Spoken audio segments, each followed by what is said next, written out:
Bismillahirrahmanirrahim.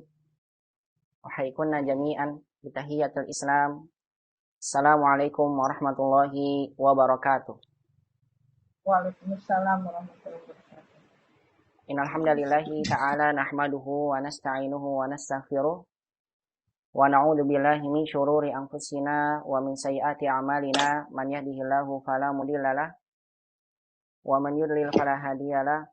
Asyhadu an la ilaha illallah wahdahu la syarikalah wa asyhadu anna nabiyyana Muhammadan abduhu wa rasuluhu. Allahumma shalli wa sallim wa barik ala Muhammadin wa ala alihi wa sahbihi ajma'in wa man tabi'ahum bi ihsanin ila yaumiddin wa sallama tasliman katsira.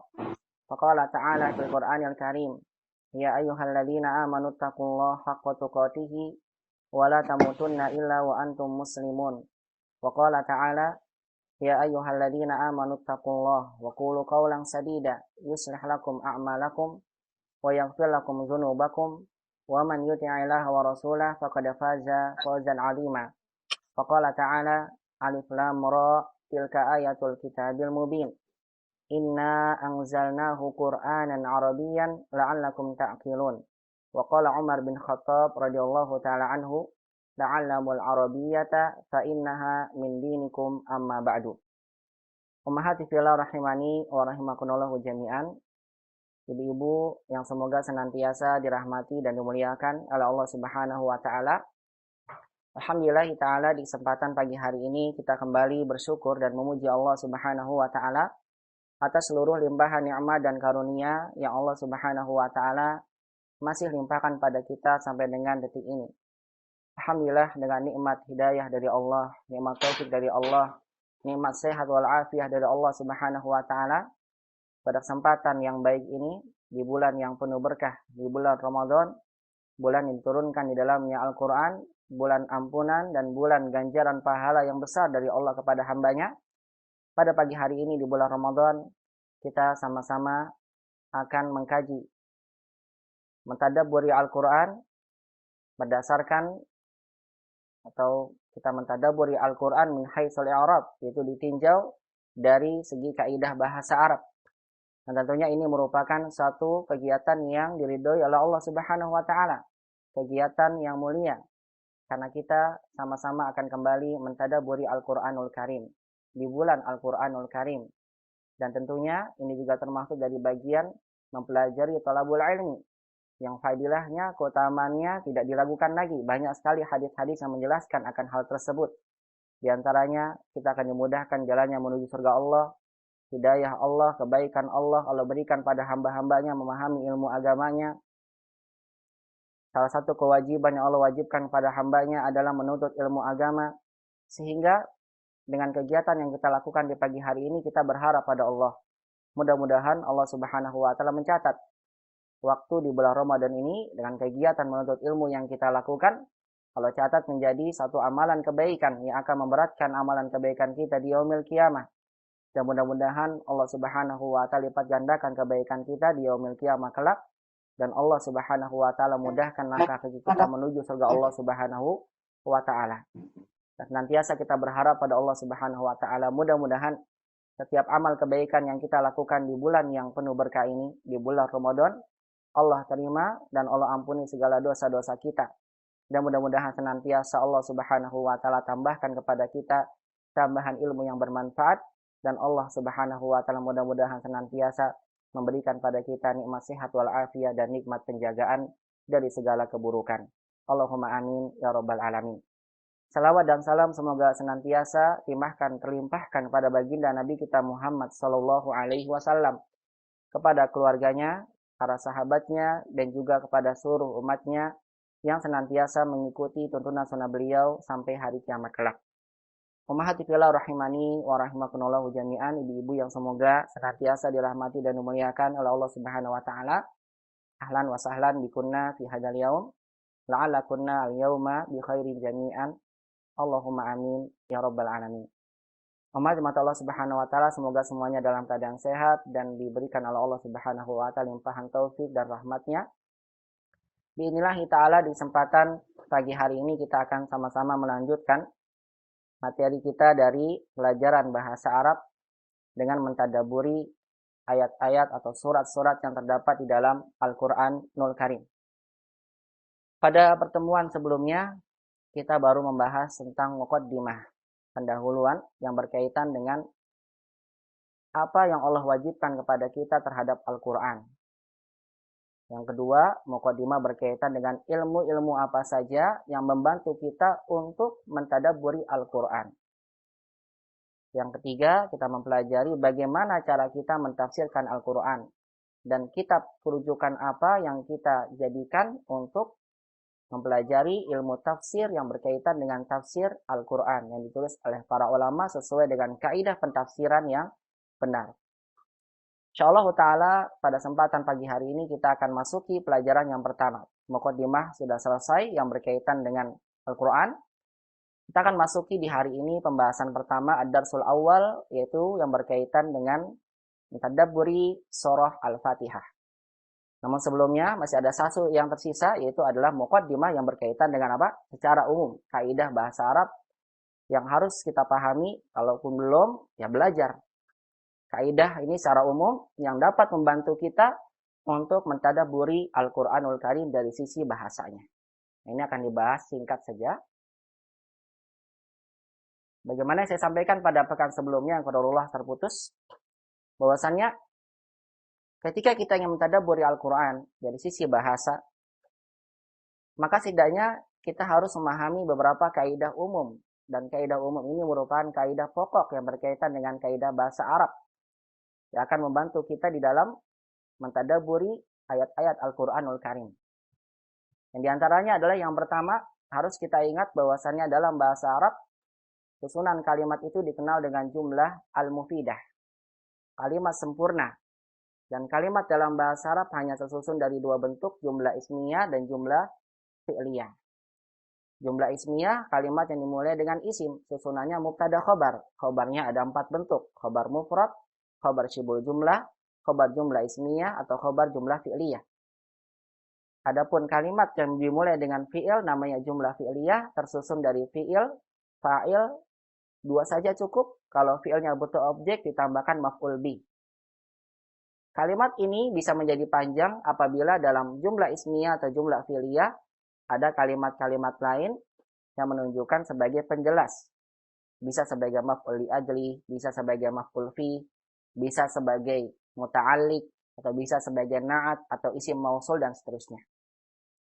Kalau umat paham tentang jumlah ismiyah dan fi'liyah, Masya Allah, umat nanti akan mudah sekali memahami Al-Quran, ataupun kalimat-kalimat lain berbahasa Arab dalam hadis. Umat bisa meneliti, oh ini jumlah ismiyah, mana mubtada, mana khobar, oh ini jumlah fi'liyah, mana fi'il, mana fa'il, dan seterusnya. Kemudian, susunan kalimat, jumlah, mufidah, kalimat sempurna, tersusun dari beberapa kata. Kata dalam kalimat, kata dalam bahasa Arab diungkapkan dengan kalimah, dan kalimah hanya ada 3 bentuk. Isim, fi'il, dan huruf. Untuk mengenal isim, secara dalam yang berkaitan dengan bahasa Arab, kalau umat ingin memperdalam kata dalam bahasa Arab, tentunya membahas tentang isim, sebenarnya umat harus mengetahui pembagian isim kalau dibagi berdasarkan tinjauan yang berikut ini. Yaitu adalah isim apabila ditinjau dari jenisnya. Dalam bahasa Arab, kalau isim ditinjau dari jenisnya, ada yang muzakkar, ada yang dari ta'yin, kejelasannya. Apabila ditinjau dari kejelasannya, ada yang ma'rifat, ada yang nakirah. Kemudian ada lagi isim ditinjau dari jenisnya, ada yang muzakkar, ada yang muannas. Isim ditinjau dari bilangannya, ada yang mufrad, ada yang musanna, ada yang jamak. Isim ditinjau dari bunyah, bangunan akhir hurufnya. Ada yang diakhiri oleh alif bengkong atau alif maksurah, baik yang bengkong atau yang lurus. Dikenal dengan isim maksur. Ada yang diakhiri oleh ya sebelumnya kasrah, namanya isim mankus. Ada isim yang diakhiri oleh hamzah, alif kemudian hamzah, namanya isim mahmus. Ada isim yang tidak diakhiri oleh salah satu dari 3 tersebut, dikenal dengan isim sahih, isim yang sehat. Kemudian isim ditinjau dari i'rabnya, perubahan akhir harokatnya. Ada yang berubah akhir harokatnya, ada yang tidak. Kalau berubah namanya mu'rab, kalau tidak berubah namanya mabni. Adapun isim apabila ditinjau dari tarkibnya, asal kata isim ini itu dari apa? Apakah sudah dari sananya begitu atau diambil dari kata lain? Maka isim yang berdasarkan tarkib ini ada yang mustaq, ada yang jamid. Nah, kalau umat paham tentang isim ini, berdasarkan tinjauan yang disebutkan tadi, berarti umat telah menguasai isim dalam bahasa Arab. Hingga nanti umat tentukan dalam kalimat yang umat baca, oh isim ini apa ya kalau ditinjau dari ta'yinnya? Oh isim ini apa ya kalau ditinjau dari jenisnya? Oh isim ini apa ya kalau ditinjau dari adatnya dan seterusnya. Ini faedah dari mengenal pembagian isim. Kemudian fi'il apabila ditinjau dari tinjauan bahasa Arab, ditinjau dari beberapa bagian. Yang diantaranya adalah fi'il ditinjau juga dari i'rabnya. Fi'il ada yang mu'rab berubah-berubah harokat akhirnya, ada yang mabni tetap. Fi'il ditinjau dari bangunan akhirnya, ada fi'il yang tidak punya, maksudnya ada fi'il yang tidak ada di dalam hurufnya penyakit. Huruf penyakit itu alif, waw, dan ya, dikenal dengan fi'il sahih. Kalau ada penyakitnya namanya fi'il mu'tal. Kemudian fi'il sahih dibagi lagi menjadi 3, ada fi'il sahih salim, ada fi'il sahih mahmuz yang diawali dengan hamzah, atau salah satu huruf fi'ilnya ada hamzah di depan, di tengah, atau di akhir. Yang ketiga namanya fi'il mudha'af. Adapun fi'il yang ada penyakitnya ada 5.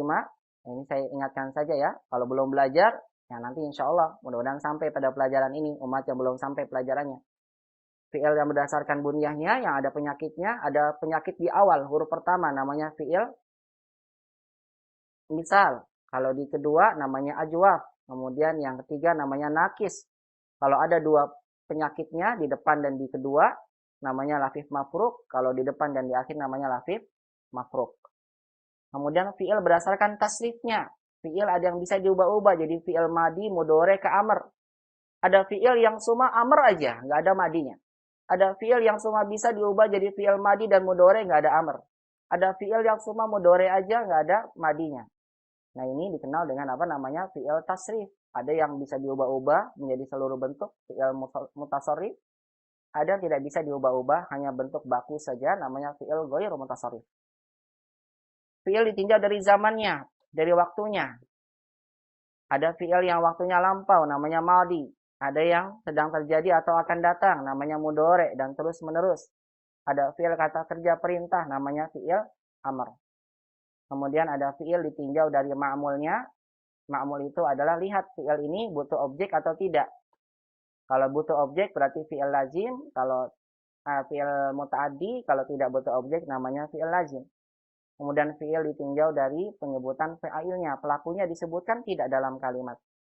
Kalau tidak ada pelakunya, namanya fi'il majhul. Kalau ada pelakunya, namanya fi'il ma'lum. Nah, kalau umat paham ini, insyaallah ta'ala akan memudahkan umat dalam mentadabburi ayat-ayat Al-Quran, khususnya pada kata-kata yang umat baca. Adapun yang ketiga, huruf. Huruf itu ada yang masuk pada isim, ada yang masuk pada fi'il, dan ada yang masuk pada isim dan fi'il. Baik, ini secara global saja ya. Kemudian isim apabila ditinjau dari i'rabnya. Nah, isim yang bisa berubah-ubah akhirnya namanya isim mu'rab. Isim mu'rab ada yang tanda i'rabnya asliyah. Yang asliyah ada yang kelihatan harokat akhirnya. Ada yang muqaddarah, tidak kelihatan. Seperti al-mustashfa, kalau ada min tetap final mustashfa, dan seterusnya. Kemudian tanda i'rab pada isim, ada yang far'iyah, artinya marfunya bukan dengan dhammah. Seperti isim musanna, jamak mudzakkar salim, marfunya dengan waw. Ada yang majrurnya bukan dengan kasrah, seperti ini.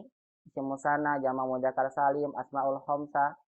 Ada yang fathahnya, mansubnya bukan dengan fathah, seperti jamak muannats salim. Artinya kalau ada isim, ketika kita lihat tanda akhir harokatnya, marfu'nya bukan dengan dhammah, majrurnya bukan dengan kasrah, dan mansubnya bukan dengan fathah, berarti nama tanda i'rabnya i'rab far'iyah. Dan i'rab far'iyah hanya ada 5. Nah, ini ya. Kemudian ada yang kedua namanya isim mabni. Isim yang tetap tidak berubah sampai hari kiamat. Harokatnya seperti itu, nggak berubah-ubah. Dan isim mabni jumlahnya ada 8. Domir, isim isyarah, asma'ul af'al, dan seterusnya ya. Yang sudah saya tulis sampai isim istifham. Jadi kalau umat dapatkan ada salah satu dari isim ini yang umat baca dalam kalimat, pastikan isim mabni ini tidak berubah. Kalau kata yang kita baca tidak termaksud dari 8 ini, berarti isimnya mu'rab. perubahan i'rabnya ada yang asliyah dan ada yang far'iyah. Begitu ya secara global. Nanti akan dibahas lebih lanjut ketika umat sudah sampai pelajarannya, dan insya Allah akan kita bahas juga dalam ketika kita mentadaburi Al-Quran. Kemudian i'rab pada isim. Kita bisa mengetahui isim ini tandanya marfu dengan dhammah kalau asli ya. Kalau tidak asli ya tadi ada 6. Kita bisa tahu isim ini dalam kalimat marfu dengan dhammah kalau kita tahu kedudukannya. Nah, isim itu tanda harokatnya dhammah kalau terjadi pada 6 kedudukan berikut ini. Nah, kalau isim tersebut terjatuh dalam kalimat sebagai 6 kedudukan berikut ini. Yang pertama, isim kalau mubtada pasti marfu. Umat lihat dalam jumlah kalimatnya. Misalnya umat baca Quran, ini mubtada, pasti marfu. Cuma nanti umat tentukan marfunya dengan apa ya? Kalau tandanya asliyah berarti dengan dhammah. Kalau far'iyah ya berarti umat harus pelajari tanda i'rab yang tidak sama dengan asalnya. Khobar pasti marfu. Fa'il pelaku, ini ada fi'il, berarti namanya fa'il. Fa'il pasti dhammah. Kemudian naibul fa'il. Nah, ini kalau umat paham fi'il yang ditinjau tadi, butuh fa'il dan tidaknya. Disebutkan tidak fa'il dan tidaknya. Naibul fa'il itu kalau asalnya fi'ilnya majhul. Tidak disebutkan fa'ilnya. Maf'ul bih nanti jadi naibul fa'il. Buat umat yang belajar Dusologo jadi 2 sampai pelajaran 13 belum sampai ya pelajaran ini. Adapun yang kelima khobar inna, ada inna. Ini isinya khobar inna, pasti marfu begitu umat. Kemudian ini khobar kana, yang keenam khobar kana dan teman-temannya atau saudara-saudaranya dia juga menjadikan isim marfu. Nah, ini adalah 6 keadaan di mana isim pasti harokatnya marfu. Itu sudah hukum pasti. Kemudian yang kedua mansub. Kita tahu isim ini kenapa fathah ya? Kalau kita tahu kedudukannya. Kedudukannya ada 11. Singkat saja isim inna, khobar inna, maf'ul bi, maf'ul fi, maf'ul li ajli, maf'ul mutlak, maf'ul ma'ah, hal, tamyiz, musanna, munada.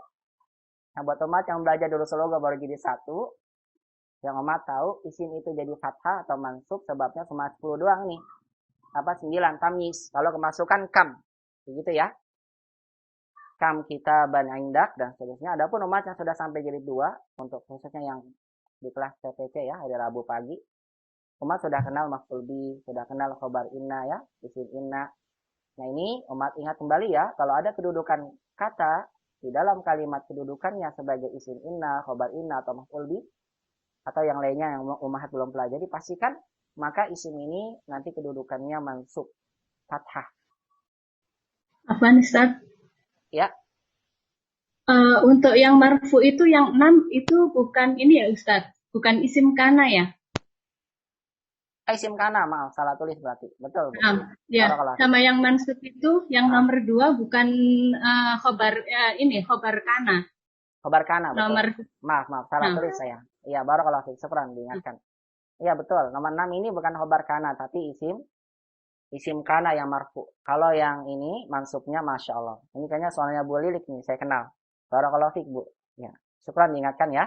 Adapun kalau yang mansub ini khobarnya bukan khobar inna tapi khobar kana. Nanti saya koreksi lagi ya, salah tulis. Baik, jadi umat kalau tahu ini tadi kayak Bu Lilik ya sudah tahu, pastikan umat tahu ini fathah kenapa ya? Kalau umat tahu kalau umat dapatkan ada ayat, ini fathah. Fathahnya kenapa ya? Umat lihat, pasti kalimat yang kita baca, pasti kata yang kita baca dalam keadaan mansub fathah itu tidak lepas dari 11 kedudukan ini. Salah satu dari 11 ini. Kalau umat paham semua tentang 11 kedudukan ini, umat akan tentukan, ini mansub saya tahu kenapa? Karena maf'ul mutlak. Ini saya tahu mansub kenapa? Karena hal, misalnya begitu ya. Kemudian umat lihat, karena dia sebagai hal, dia berarti mansub. Maksudnya dengan apa ya? Kalau misalnya isimnya isim i'rabnya i'rab yang asli, ya berarti maksudnya dengan fathah. Kalau yang far'iyah tinggal umat tentukan. Kalau isim musanna maksudnya dengan ya. Kalau musanna, kalau jama' mudzakkar salim dengan ya, jama' muannats salim dengan kasr dan seterusnya. Nah, itu artinya apa? Faidah dari mengenal kedudukan atau kedudukan kata dalam kalimat kenapa marfu dan kenapa mansub. Kemudian yang 3 majrur. Majrur itu artinya kasrah. Ini tanda aslinya. Kalau tidak asli ya berarti ada perbedaan pembentukan tanda majrurnya. Nah, isim itu kita bisa tahu kenapa majrur. Kalau seandainya kedudukan isim yang kita baca dalam kalimat ini, yang pertama kemasukan huruf jar atau zorof. Oh lihat ada huruf jarnya, pasti isim itu majrur. Kemudian umat lihat, oh ada zorof, pasti majrur. Oh kemudian umat lihat, oh ini susunannya idofah, mudhof ilaih. Mudhof ilaih pasti majrur. Begitu umat. Jadi umat bisa tahu kenapa dia majrur. Kalau seandainya umat ini tahu dua sebab yang menjadikan isim menjadi majrur. Adapun isim mabni gampang. Kalau isim mabni dia nggak berubah harokat akhirnya. Jadi selamanya seperti itu. Cuma hanya saja nanti kita melihat dalam kalimat isim yang mabni tersebut kedudukan dalam kalimat ini sebagai apa, karena kedudukan dalam kalimat ini juga mempengaruhi nanti di dalam memahami makna kalimat yang kita baca. Adapun yang terakhir adalah tawabi namanya. Tawabi itu kata yang harokat akhirnya hanya ngikutin sebelumnya. Kalau sebelumnya fathah, ya berarti setelahnya fathah. Kalau sebelumnya kasrah, ya berarti setelahnya kasrah. Kalau sebelumnya majrur, berarti setelahnya majrur. Begitu ya. Nah, isim yang mengikuti harokat sebelumnya ada 4. Yaitu na'at, badal, atof, dan taukid. Nah, nanti umat akan umat tahu ya. Kalau kita mentadaburi Al-Quran nanti, oh ini kenapa ya? Kok domah? Ternyata umat lihat, ini bukan mubtada, bukan ditanda mansub, bukan majur. Oh, tapi dia tawabi, na'at. Karena dia na'at, berarti ngikutin sebelumnya. Oh, dia badal. Oh, karena badal berarti lihat kedudukan sebelumnya. Kalau sebelumnya marfu, badalnya ikut marfu. Oh, ini badal. Sebelumnya mansub, berarti badal mansub. Adapun apa itu na'at, badal, atau taukid tidak saya sampaikan ya, karena nanti jadi belajar bahasa Arab. Ini hanya sebagai pengetahuan secara global, secara umum, berkaitan dengan memahami, ya, mentadaburi kalimat-kalimat dalam bahasa Arab, khususnya dalam mentadaburi Al-Quran dan hadis-hadis Nabi Shallallahu Alaihi Wasallam. Kemudian kaidah umum berkaitan dengan fiil sekarang. Nah, kita nanti akan membahas harokat pada ayat yang kita baca. Nanti dalam ayat yang kita baca ada fiil. Nah, fiil itu sama dengan isim. Ada yang mu'rab, harokat akhirnya berubah-ubah. Ada yang fiil mabni, tetap selamanya tidak berubah sampai hari kiamat. Nah, fiil mu'rab dibagi lagi menjadi 2. Ada yang asliyah, tanda fiilnya harokat akhirnya asli. Ya marfu berarti dengan dhammah. Kalau mansub dengan fathah. Kemudian majzum dengan sukun. Dan tidak ada tanda majrur pada fiil. Pastikan fiil tidak ada yang kasrah. Fiil adanya dhammah, fathah, sukun. Kalau isim, dhammah, fathah, kasrah, tidak ada yang sukun. Itu kebalikannya ya. Nanti pada fiil yang umat lihat, ada yang tanda harokat akhirnya kelihatan. Berarti namanya zahirah. Ada yang tidak tampak, namanya muqaddarah. Kemudian ada juga fiil yang tanda harokatnya far'iyah. Artinya tidak sama dengan asalnya. Kalau secara asal, marfu kan dengan dhammah. Mansub dengan fathah, majzum dengan sukun. Berarti kalau tanda i'rab far'iyah, tandanya tidak sama dengan asli. Contoh, af'alul khamsah. Contohnya, yaf'aluna. Yaf'aluna marfu'nya bukan dengan harokat, tapi dengan wawu. Harokatnya, tanda marfu'nya bukan dengan harokat, tapi dengan subutun nun. Dengan adanya huruf nun di akhirnya. Kalau mansub, nanti hilang nunnya. Yaf'alu. Kalau mansub juga demikian. Yaf'alu hilang nunnya. Ada lagi nanti fi'il mu'tal akhir. Contoh nanti kita akan bahas surat Al-Fatihah. Ihdinas siratal mustaqim. Ihdi, kita bilang itu fi'ilnya kasroh. Ihdi. Bukan kasroh. Dia itu menghilangkan huruf illah. Karena tanda jazm pada fi'il mu'tal akhir maksudnya fi'il nakis, tandanya adalah menghilangkan huruf illah, huruf penyakitnya. Nah ini dibahas dalam apa? Pembahasan fi'il ditinjau dari segi i'rabnya. Kemudian adapun fi'il apabila ditinjau dari i'rabnya, bentuk yang kedua adalah fi'il mabni. Fi'il yang harokatnya tetap, tidak berubah-ubah selamanya. Nah, fi'il yang harokatnya tetap tidak berubah, itu terjadi pada seluruh fi'il madi. Nah, fi'il madi itu nggak berubah-ubah. Makanya namanya mabni. Zahabta ya selamanya zahabta. Zahaba ya selamanya zahaba. Nggak mungkin berubah jadi zahabu, zahabi. Nggak akan ada. Ya. Kecuali kalau bersambung dengan wawu, zahabu, begitu ya. Kemudian zahabu ya selamanya zahabu. Kemudian fi'il amr selamanya mabni tidak berubah. Idhab ya selamanya idhab. Idhabu ya selamanya idhabu. Idhabi ya selamanya idhabi. Sebagian fi'il mudhari. Nah, fi'il mudhari itu ada yang mabni. Fi'il mudhari secara asal mu'rab, semuanya berubah-ubah harokatnya.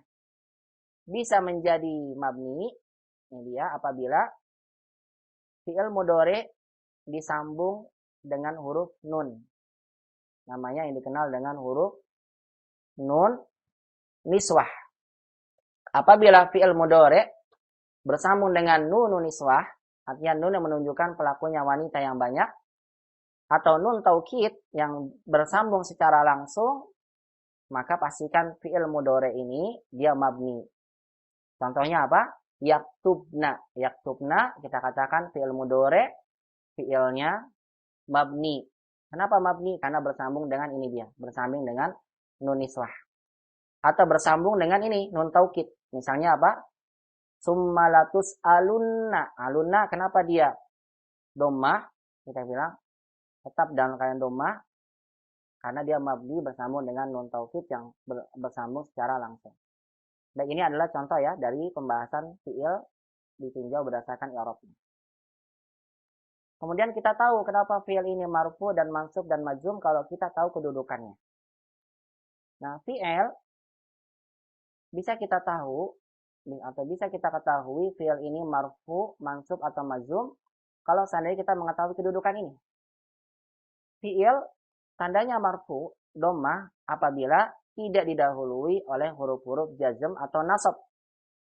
Dan fi'il bisa menjadi mansub kalau seandainya ada huruf sebelumnya ini dia. Salah satu dari huruf-huruf ini. An, lan, kai, idan, lam ta'lil, lam juhud, fa'u sababiyah, hatta. Kalau ada fi'il mudhari dimasuki oleh salah satu huruf ini, pastikan berarti fi'ilnya mansub. Kalau tidak ada ini, ya berarti marfu. Kemudian ada fi'il, kita dapatkan fi'il majzum, tandanya sukun. Hal itu terjadi kalau seandainya fi'ilnya didahului oleh ini dia. Salah satu dari fi'il dan salah satu dari huruf-huruf yang menjazmkan. Di antaranya adalah adawatu jazm yang menjazmkan satu fi'il. Lam, lama, lamul amr, la nahiyah. Kalau mau dapatkan ada fi'il mudhari didahului oleh salah satu dari 4 huruf ini, pastikan fi'ilnya pasti majzum. Atau yang kedua, ada huruf yang menjazmkan 2 fi'il. Hurufnya apa saja? In, man, ma, mahma, mata, terus sampai kata ayu. Nah, ayu ini tidak sama seperti yang kita bahas ya. Ayu kita bin hada. Nah, itu berbeda ya. Ini ayu yang dimaksud adalah ayu dalam isim syarat. Nah, isim syarat ini menjazmkan fi'il mudhari. Kalau seandainya ummahat paham tentang pembagian ini, artinya sebab-sebab yang menjadikan fi'il menjadi mansub ataupun menjadi jazm, pastikan umat bisa tahu kenapa fi'il ini jadi mansub dan jazm disebabkan karena ini semua. Dan kalau tidak ada huruf-huruf yang menasabkan dan menjazmkan, berarti masuknya fi'il tersebut kepada fi'il marfu. Baik, ini adalah secara singkat ya pembahasan secara umum kaidah bahasa Arab di dalam mengetahui harokat akhir dan kedudukan kata, karena nanti dalam mentadaburi Al-Quran yang akan kita bahas dalam surat-surat Al-Quran yang kita awali dengan surat Al-Fatihah, itu berkaitan dengan kaidah-kaidah yang tadi saya sebutkan. Nah, kalau seandainya umat belum belajar, nanti hanya akan saya saya sampaikan, anak singgung. Nah, nanti insya Allah ta'ala buat menjadi faidah untuk umat semua di dalam mempelajari bahasa Arab. Baik, ummati fillah rahimani wa rahimakumullah jami'an, ini adalah muqaddimah ya yang berkaitan dengan kaidah bahasa Arab secara umum. Insyaallah taala dengan demikian maka selesai muqaddimah kita yang berkaitan dengan kaidah. Ya kalau nggak paham nggak apa-apa ya, karena memang belum belajar. Yang sudah paham itu sebagai bentuk murojaah. Insyaallah untuk lebih jelasnya langsung akan kita terapkan di dalam mentadaburi surat Al-Fatihah di pagi hari ini biiznillah ta'ala. Namun sebelumnya saya akan keluarkan dulu semua. Akan saya jeda terjenak ya. Saya akan keluarkan agar nanti tidak mati di tengah jalan. Saya akan keluarkan dulu semua dari grup Zoom ini. Silakan nanti kepada ummahat untuk masuk kembali ya. Barakallahu fikunna jami'an.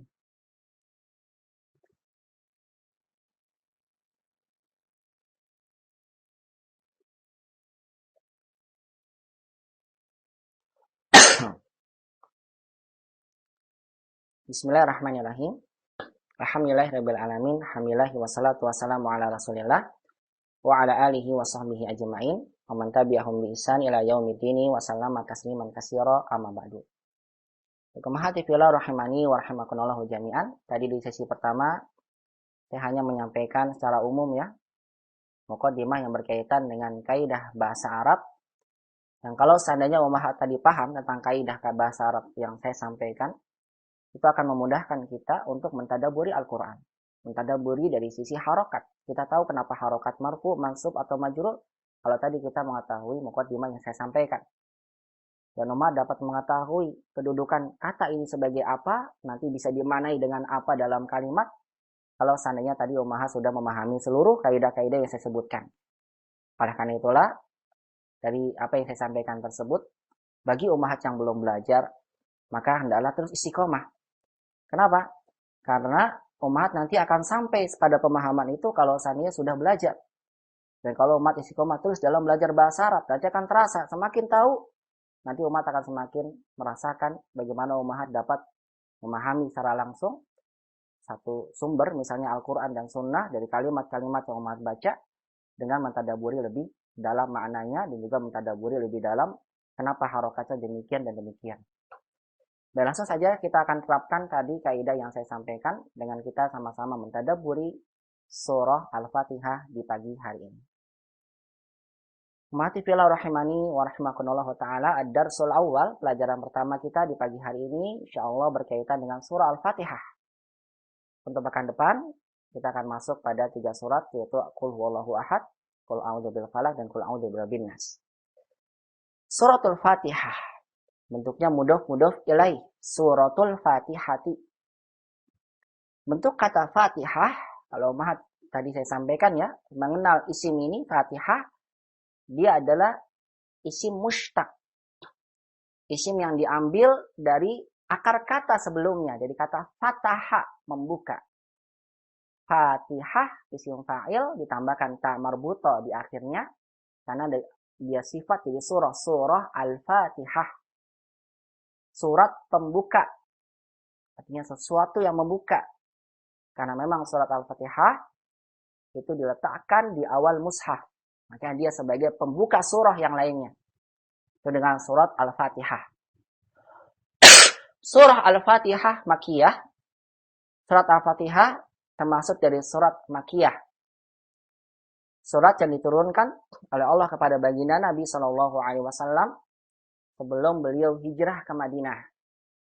Kalau beliau sudah hijrah di Madinah, walaupun turunnya di Mekah, itu namanya surah Madaniyah. Seperti Idza jaa nasrullahi wal fath. Ini suratnya turun di Mekah. Tapi namanya surat Madaniyah. Karena dia adalah surat yang turun setelah Nabi SAW hijrah ke Madinah. Dan tepatnya turun ketika Nabi SAW tidak lama lagi akan diwafatkan oleh Allah Subhanahu wa Ta'ala. Sebentar ya.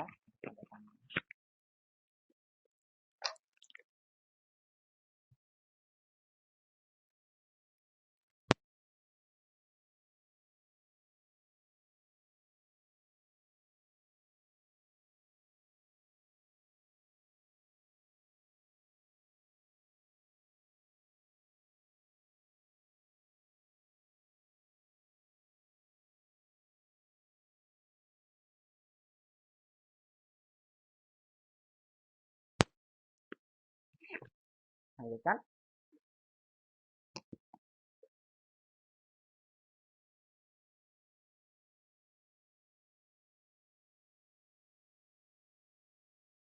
Wa hiya sab'u ayatin bila khilaf. Dan surat Al-Fatihah ini terdiri dari 7 ayat. Tidak ada khilaf di antara para ulama. Al-Fatihah jumlahnya ada 7 ayat. Fa innamal khilafu fi ayatil basmalah. Yang menjadi khilaf di kalangan para ulama hanya berkaitan dengan ayat basmalahnya aja. Basmalah itu Bismillahirrahmanirrahim pada surat Al-Fatihah masuk pada ayat pertama atau tidak. Kalau secara jumlah semuanya 7 ayat sepakat. Tapi Bismillah itu lafaz Bismillahirrahmanirrahim dikenal dengan basmalah itu masuk pada ayat pertama surat Al-Fatihah atau tidak? Itu saja yang menjadi perbedaan pendapat di kalangan para ulama. Kalau menganggap Bismillahirrahmanirrahim sebagai ayat pertama berarti Siratal ladzina an'amta 'alaihim itu sebagai ayat 7-nya. Tapi bagi para ulama yang memandang lafaz basmalah bukan ayat pertama dari surah Al-Fatihah, berarti nanti dipisah Siratal ladzina an'amta 'alaihim itu ayat ke-6, ghairil maghdubi 'alaihim waladdallin itu adalah ayat ke-7-nya. Begitu ya. Wahia dakhilatun sudah kelihatan. Wahia dakhilatun fi suratil Fatihah am laisat dakhilatun fiha. Ini ya khilafnya. Dia masuk pada surat Fatihah atau tidak masuk pada surat Al-Fatihah. Baik, kemudian ingin saya sampaikan pada umahat, dan ini penting ya kita yang tadabburi Al-Qur'an. Salah satu ahadisa mamnu minas sharaf. Dia mudhaf ilai tandanya dengan fathah. Salah satu ahadisa tadulu ala fadli suratul Fatihah. Ada 3 hadis yang menunjukkan akan keutamaan surat Al-Fatihah. Karena kita yang mentadabburi Al-Quran, maka umat harus tahu tentang fadilahnya. Bahwasanya surah Al-Fatihah memiliki banyak sekali keutamaan.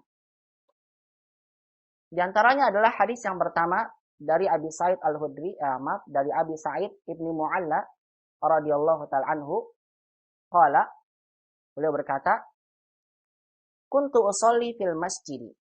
Kata beliau, ingat ya, bagi umat sudah belajar bahasa Arab, kuntu ini isim kana menunjukkan lampau. Kuntu tu'nya saya sebagai isim kana. Dulu ketika itu aku pernah sholat. Khobar kananya usolli. Khobar jumlah fi'liyah. Dulu saya pernah sholat di satu masjid. Fil masjid ini jelas ya, di masjid itu. Pada ani Rasulullah sallallahu alaihi wasallam falam ujibhu. Ketika aku sedang sholat, fada'ani. Nah ini fa ini namanya huruf atau penunjukan berlangsungnya itu langsung, tidak ada jeda. Itu namanya huruf fa, huruf ataf. Fa itu langsung, tidak pakai jeda. Maka ketika aku sedang sholat, Nabi Shallallahu Alaihi Wasallam menyeruku, artinya memanggil aku. Falam ujibhu. Lihat fi'il mudhari'nya jazm, sukun karena kemasukan lam. Falam ujibhu. Dan aku tidak menjawab panggilan Nabi Shallallahu Alaihi Wasallam. Fakultu, setelah beliau selesai sholat, beliau mengatakan, ya Rasulullah, wahai Rasulullah, inni kuntu usolli. Sesungguhnya tadi aku lagi sholat, makanya saya tidak menjawab panggilan engkau, wahai Rasulullah. Itu maksudnya ya.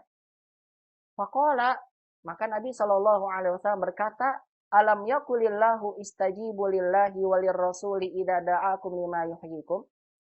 Bukankah Allah berfirman, penuhilah panggilan Allah dan Rasulnya. Idza da'akum, apabila Allah ataupun Rasul menyeru kalian lima yuhyikum kepada suatu perkara yang memberikan kehidupan pada kalian. Nah, dari ayat ini maksudnya adalah perintah untuk menjawab panggilan Allah dan Rasul itu hukumnya wajib. Nabi menyampaikan ini kepada Abi Sa'id bin Mu'alla sebagai bentuk teguran beliau kepada sahabat radhiyallahu taala anhu. Teguran Nabi kepada sahabat Abi Sa'id radhiyallahu taala anhu. Kenapa? Karena ketika beliau sholatnya ini sholat sunnah, bukan sholat wajib. Sholatnya apa? Sholat sunnah, bukan sholat wajib. Dipanggil sama Nabi Shallallahu Alaihi Wasallam, beliau lagi sholatnya sunnah. Sedangkan menjawab panggilan Nabi hukumnya wajib. Kalau ada 2 amalan berbentrokan kita lakukan pada waktu yang sama, yang satu hukumnya wajib, yang satu sunnah, maka kita tinggalkan yang sunnah dan kita penuhi yang wajib. Nah ini beliau sholat sunnah, Nabi menyeru, memanggil, harusnya beliau batalkan dan seru langsung panggilan Nabi. Beliau jawab panggilan Nabi Shallallahu Alaihi Wasallam. Dari hadis ini menunjukkan pada kita bahwasannya dibolehkan bagi Nabi Shallallahu Alaihi Wasallam untuk menyeru umatnya walaupun dalam keadaan salat, memanggil umatnya walaupun dalam keadaan salat. Itu khusus untuk Nabi Shallallahu Alaihi Wasallam. Tapi jangan dipraktekkan umat ya. Biar temannya lagi apa? Salat dipanggil. Assalamualaikum masa nggak jawab? Nggak ada kewajiban kita menjawabnya. Kecuali kalau seandainya kita salat sunnah, tapi yang manggil adalah orang tua kita. ibu atau ayah kita. Karena hukum panggilan, hukum menjawab panggilan orang tua kita itu hukumnya wajib. Kalau kita sedang baca Quran atau kita sedang sholat sunnah, maka kita tinggalkan kalau seandainya ada orang tua yang menyeru kita. Karena pernah disebutkan dalam hadis yang sahih, ada seorang yang ahli ibadah, dulunya ahli ibadah. Di zaman dulu ya, orang ahli ibadah, rohib. Orang ahli ibadah, dia selalu beribadah di tempatnya, di tempat ibadahnya. Ketika dipanggil sama ibunya, dia nggak jawab karena lagi sholat. Sampai terusnya ibunya 3 kali manggil, nggak berjawab. Sampai akhirnya ibunya berdoa dengan doa yang buruk. Ternyata terjadi. Ahli ibadah tersebut akhirnya dia terkena fitnah. Fitnah apa? Dia dikira menzinahi seorang wanita pelacur yang tinggal dekat di situ. Dekat dengan tempat ibadahnya. Rumahnya dijadikan sebagai tempat ibadah dia. Ketika ada wanita pezina melahirkan anaknya, kemudian orang-orang bertanya, anak siapa itu? Dia bilang, mata itu anak itu. Si pemuda yang rajin ibadah. Maka kemudian orang-orang menghancurkan tempat ibadahnya, ya sampai dia terfitnah. Ya kemudian pemuda tersebut meminta kepada bayi itu untuk berbicara. Akhirnya bayinya bisa bicara, bayinya mengatakan apa? Sesungguhnya saya ini adalah anaknya si pengembala kambing. Yaitu ada hadisnya ya, hadis sahih. Di dalam satu hadis sahih. Jadi itu menunjukkan para ulama, kalau ada seorang ibu atau ayah, orang tua memanggil kita, sedangkan kita sedang melakukan perkara sunnah, maka kita tinggalkan, kita penuhi panggilan orang tua kita. Dan ini juga menjadi faedah kepada kita, khususnya kepada ibu-ibu ummahat sebagai orang tua. Kalau ummahat, ibu-ibu kesal pada anaknya, senakal apapun anak ummahat, jangan kali-kali berdoa dengan doa keburukan. Karena bisa jadi apa? Doa ummahat itu langsung dijabah oleh Allah.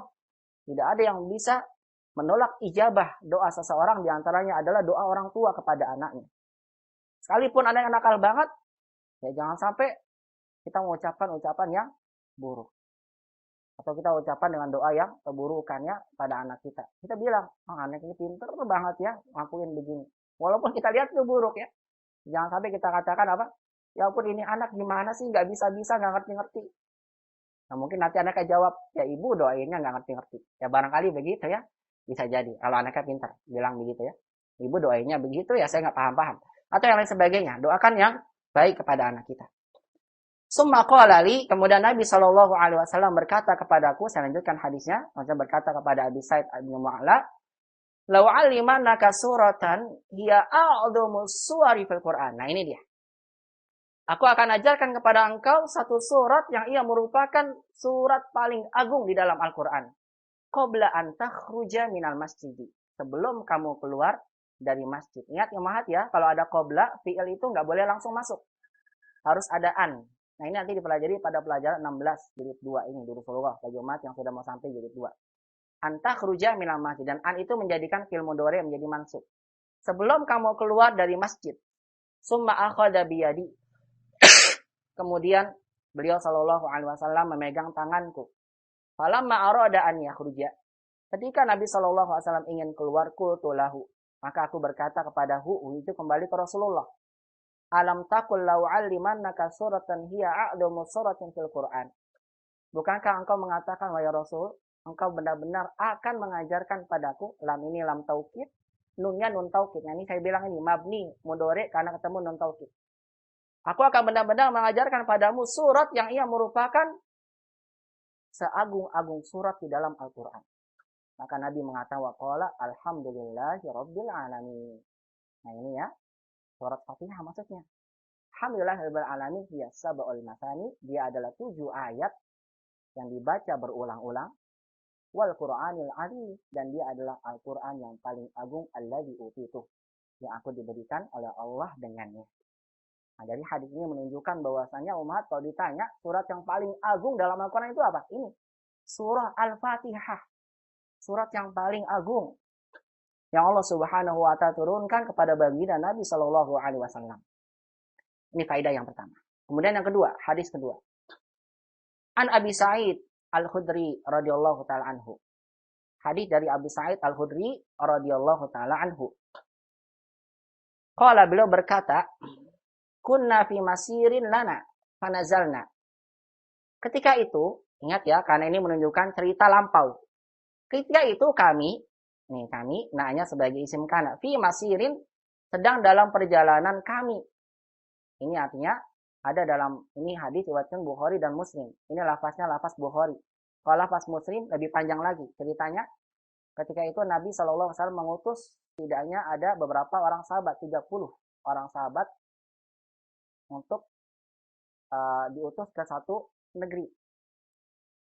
Namanya Sariyah, disebutkan dalam kaidah. Di antaranya adalah Abu Sa'id Al-Khudri. Ketika itu para sahabat ingin bermalam. Ketika para sahabat ingin bermalam di satu tempat, di satu perkampungan Arab, maka para sahabat minta izin pada ketuanya, artinya kepada ketua suku di sana. Kepada bahasa kitanya apa ya? Ketua suku ya, begitu ya. Ketua suku di negeri tersebut, di desa tersebut, di perkampungan Arab tersebut. Namun ternyata ditolak. Maka ditolak. Para sahabat ditolak, nggak boleh. Nggak boleh untuk bermalam di situ. Maka ketika para sahabat ingin melanjutkan perjalanan,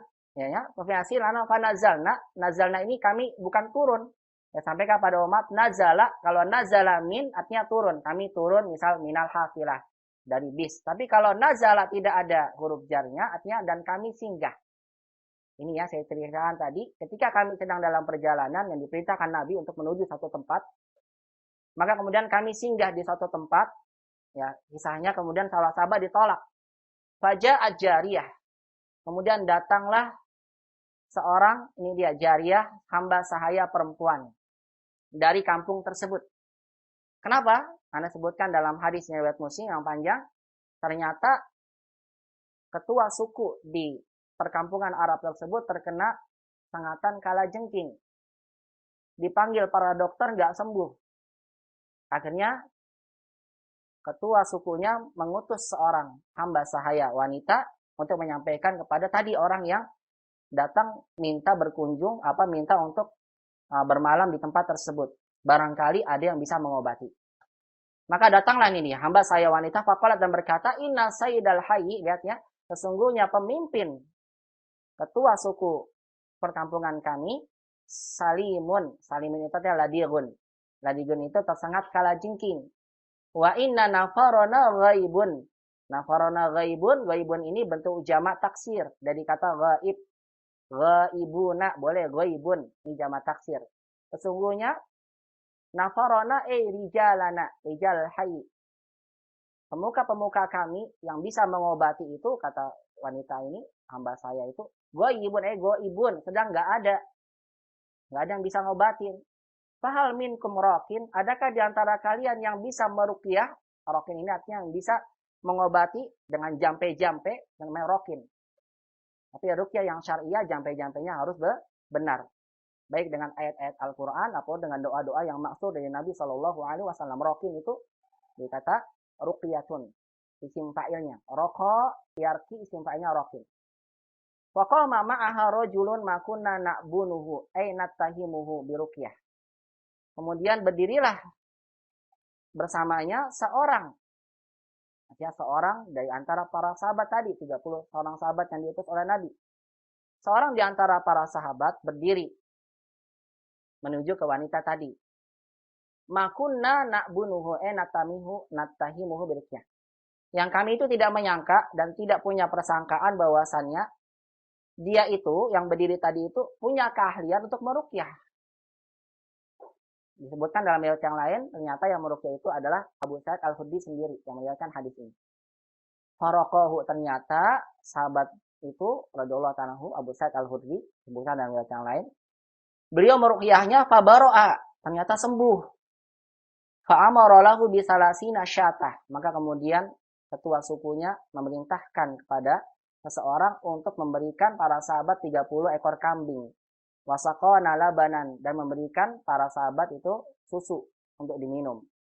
Falamma raja'a qulna, ya, ketika kami kembali, ya, falamma raja'a qulna lahu, ketika tadi sahabat yang meruqyahnya kembali, qulna lahu, kami pun berkata kepadanya, akun tatu sinuruqyah, apakah kamu memang biasa meruqyah? Handal, pandai dalam meruqyah.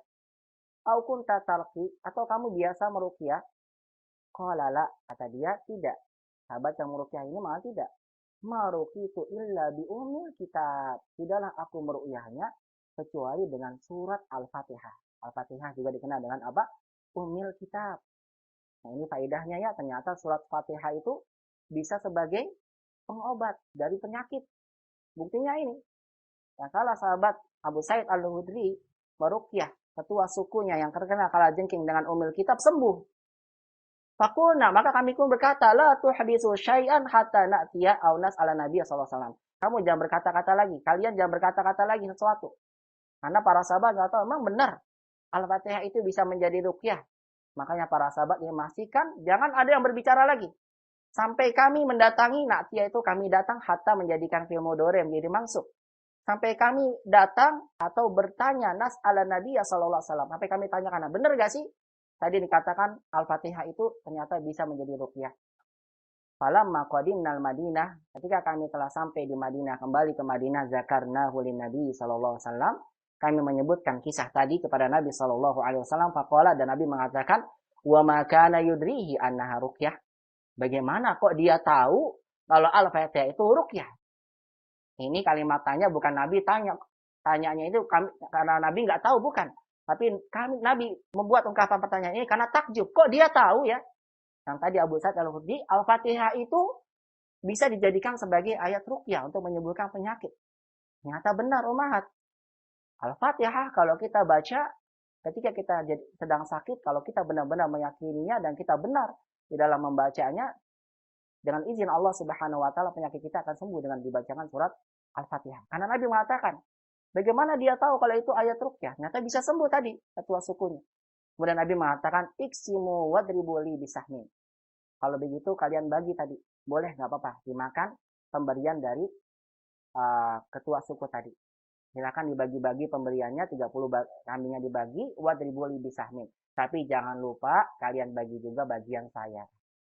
Ini juga menjadi faedah bahwasannya dibolehkan bagi seseorang ya yang menyembuhkan seorang dengan ruqyahnya, tapi dia jadikan sebagai profesi ruqyah ya. Dia boleh mengambil upah dari bacaan Qur'annya. Dan demikian pula para ulama mengatakan boleh juga seorang mengambil upah dari sesuatu yang ia ajarkan dari Al-Qur'an. Nah, sini faedahnya apa? Bahwasanya di antara keutamaan surah Al-Fatihah, bahwasanya surah Al-Fatihah bisa menjadi pengobat dari suatu penyakit. Tidak hanya penyakit yang berkaitan dengan hati kita. Penyakit agar kita mendapatkan hidayah. Tapi juga penyakit yang berkaitan dengan penyakit jasadiah. Penyakit badan. Apapun penyakitnya. Maka cobalah umahat kali-kali. Dan bahkan jangan kali-kali. Kalau bisa kita sebelum ke dokter, cobalah kita sembuhkan penyakit kita dengan surat Al-Fatihah. Dan saya berikan faedah ini dari perkataan Imam Ibnu Qayyim rahimahullah ta'ala dalam kitab Bilau Jawabul Kafi. Di Safhah Salisah dalam halaman yang ketiga, beliau mengatakan, faqad asara hadzal dawa'u fi hadzal da'i. Sungguh kita dapatkan bahwasannya obat ini, surat Al-Fatihah maksudnya, betul-betul memberikan pengaruh di dalam menyembuhkan penyakit ini. Wa azalahu hatta ka'allam yakun. Maka tadi lihat ya, surah Al-Fatihah itu menyembuhkan ketua suku yang terkena kalajengking sampai-sampai dia tidak seperti orang yang sakit lagi, betul-betul sembuh secara sempurna. Wa huwa ashalu dawa'in wa aisar. Dan surat Al-Fatihah itu bisa menjadi obat paling mudah, paling mujarab dan paling mudah. Walau ahsanal abdu tadawi bil Fatihah. Kalau seorang hamba betul-betul dia memperbagus pengobatannya dengan surat Al-Fatihah, artinya dibenarkan, dia meyakini dengan benar surat Al-Fatihah dapat menyembuhkan. Kemudian yang membaca itu benar-benar memiliki keimanan yang kuat, bukan ahli maksiat. Dia mencoba dengan benar berobat dengan Al-Fatihah, la ra'alaha ta'siran ajiban fi syifa. Maka pasti kata Ibnu Qayyim, dia akan melihat bahwasannya surat Al-Fatihah memiliki ta'siran itu pengaruh yang sangat menakjubkan di dalam menyembuhkan. Beliau bercerita sendiri, wa makastu bi Makkah muddatan. Aku pernah tinggal di Mekah beberapa saat.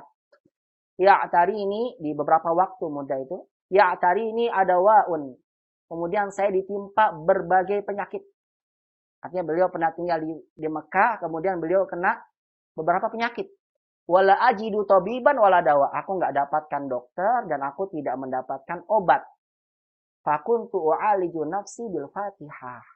Maka aku pun mencoba untuk mengobati diriku dengan Al-Fatihah. Fa'arolaha ta'asiron ajiban. Maka aku melihat, Masya Allah, ternyata surah Al-Fatihah ini dapat menyembuhkan penyakit beliau. Masya Allah.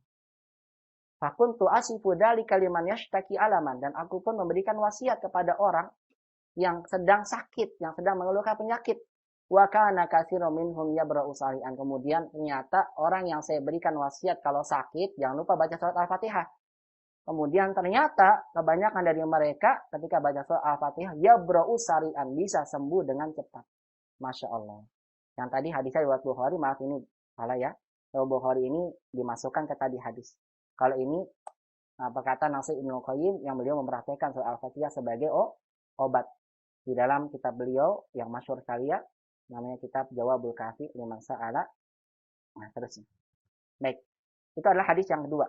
Hadis menunjukkan di antara keutamaan surat Al-Fatihah adalah surat Al-Fatihah dapat dijadikan sebagai obat dari penyembuh berbagai penyakit. Kemudian hadis yang ketiga yang menunjukkan akan keutamaan surat Al-Fatihah. Itu hadis diriwayatkan oleh Imam Muslim dan selainnya dari Ibnu Abbas radhiyallahu taala anhuma qala, hadisnya dari Ibnu Abbas, semoga Allah meridai keduanya, beliau berkata, bainama Jibril qa'idun indan Nabi sallallahu alaihi wasallam. Ketika itu Jibril alaihissalam sedang duduk di samping Nabi sallallahu alaihi wasallam. Ini menunjukkan pada kita bahwasanya malaikat Jibril sering mengunjungi Nabi sallallahu alaihi wasallam. Sami'a naqiyan, maka kemudian Rasulullah sallallahu alaihi wasallam mengenal naqiyan. Naqiyan itu apa sih? As-sautus sadiru min harakatis syai'. Itu adanya sesuatu suara yang bersumber dari suatu gerakan. Min fauqihi, dari atas Nabi sallallahu alaihi wasallam. Artinya dari atas langit. Ketika malaikat Jibril sedang duduk bersama Nabi, kemudian Nabi mendengar suara gemuruh dari atas langit. Seperti sesuatu yang bergerak, begitu ya. Min fauqihi, dari atas Nabi. Farafa'a ra'sahu, maka kemudian Nabi sallallahu alaihi wasallam mengangkat kepalanya. Faqala, afan, ini bukan Nabi sallallahu alaihi wasallam mengatakan, tapi malaikat Jibril. Sami'a naqiyadan, saya ulang kembali. Ya, ketika malaikat Jibril duduk bersama Nabi, sami'a ini kan domainnya huwa.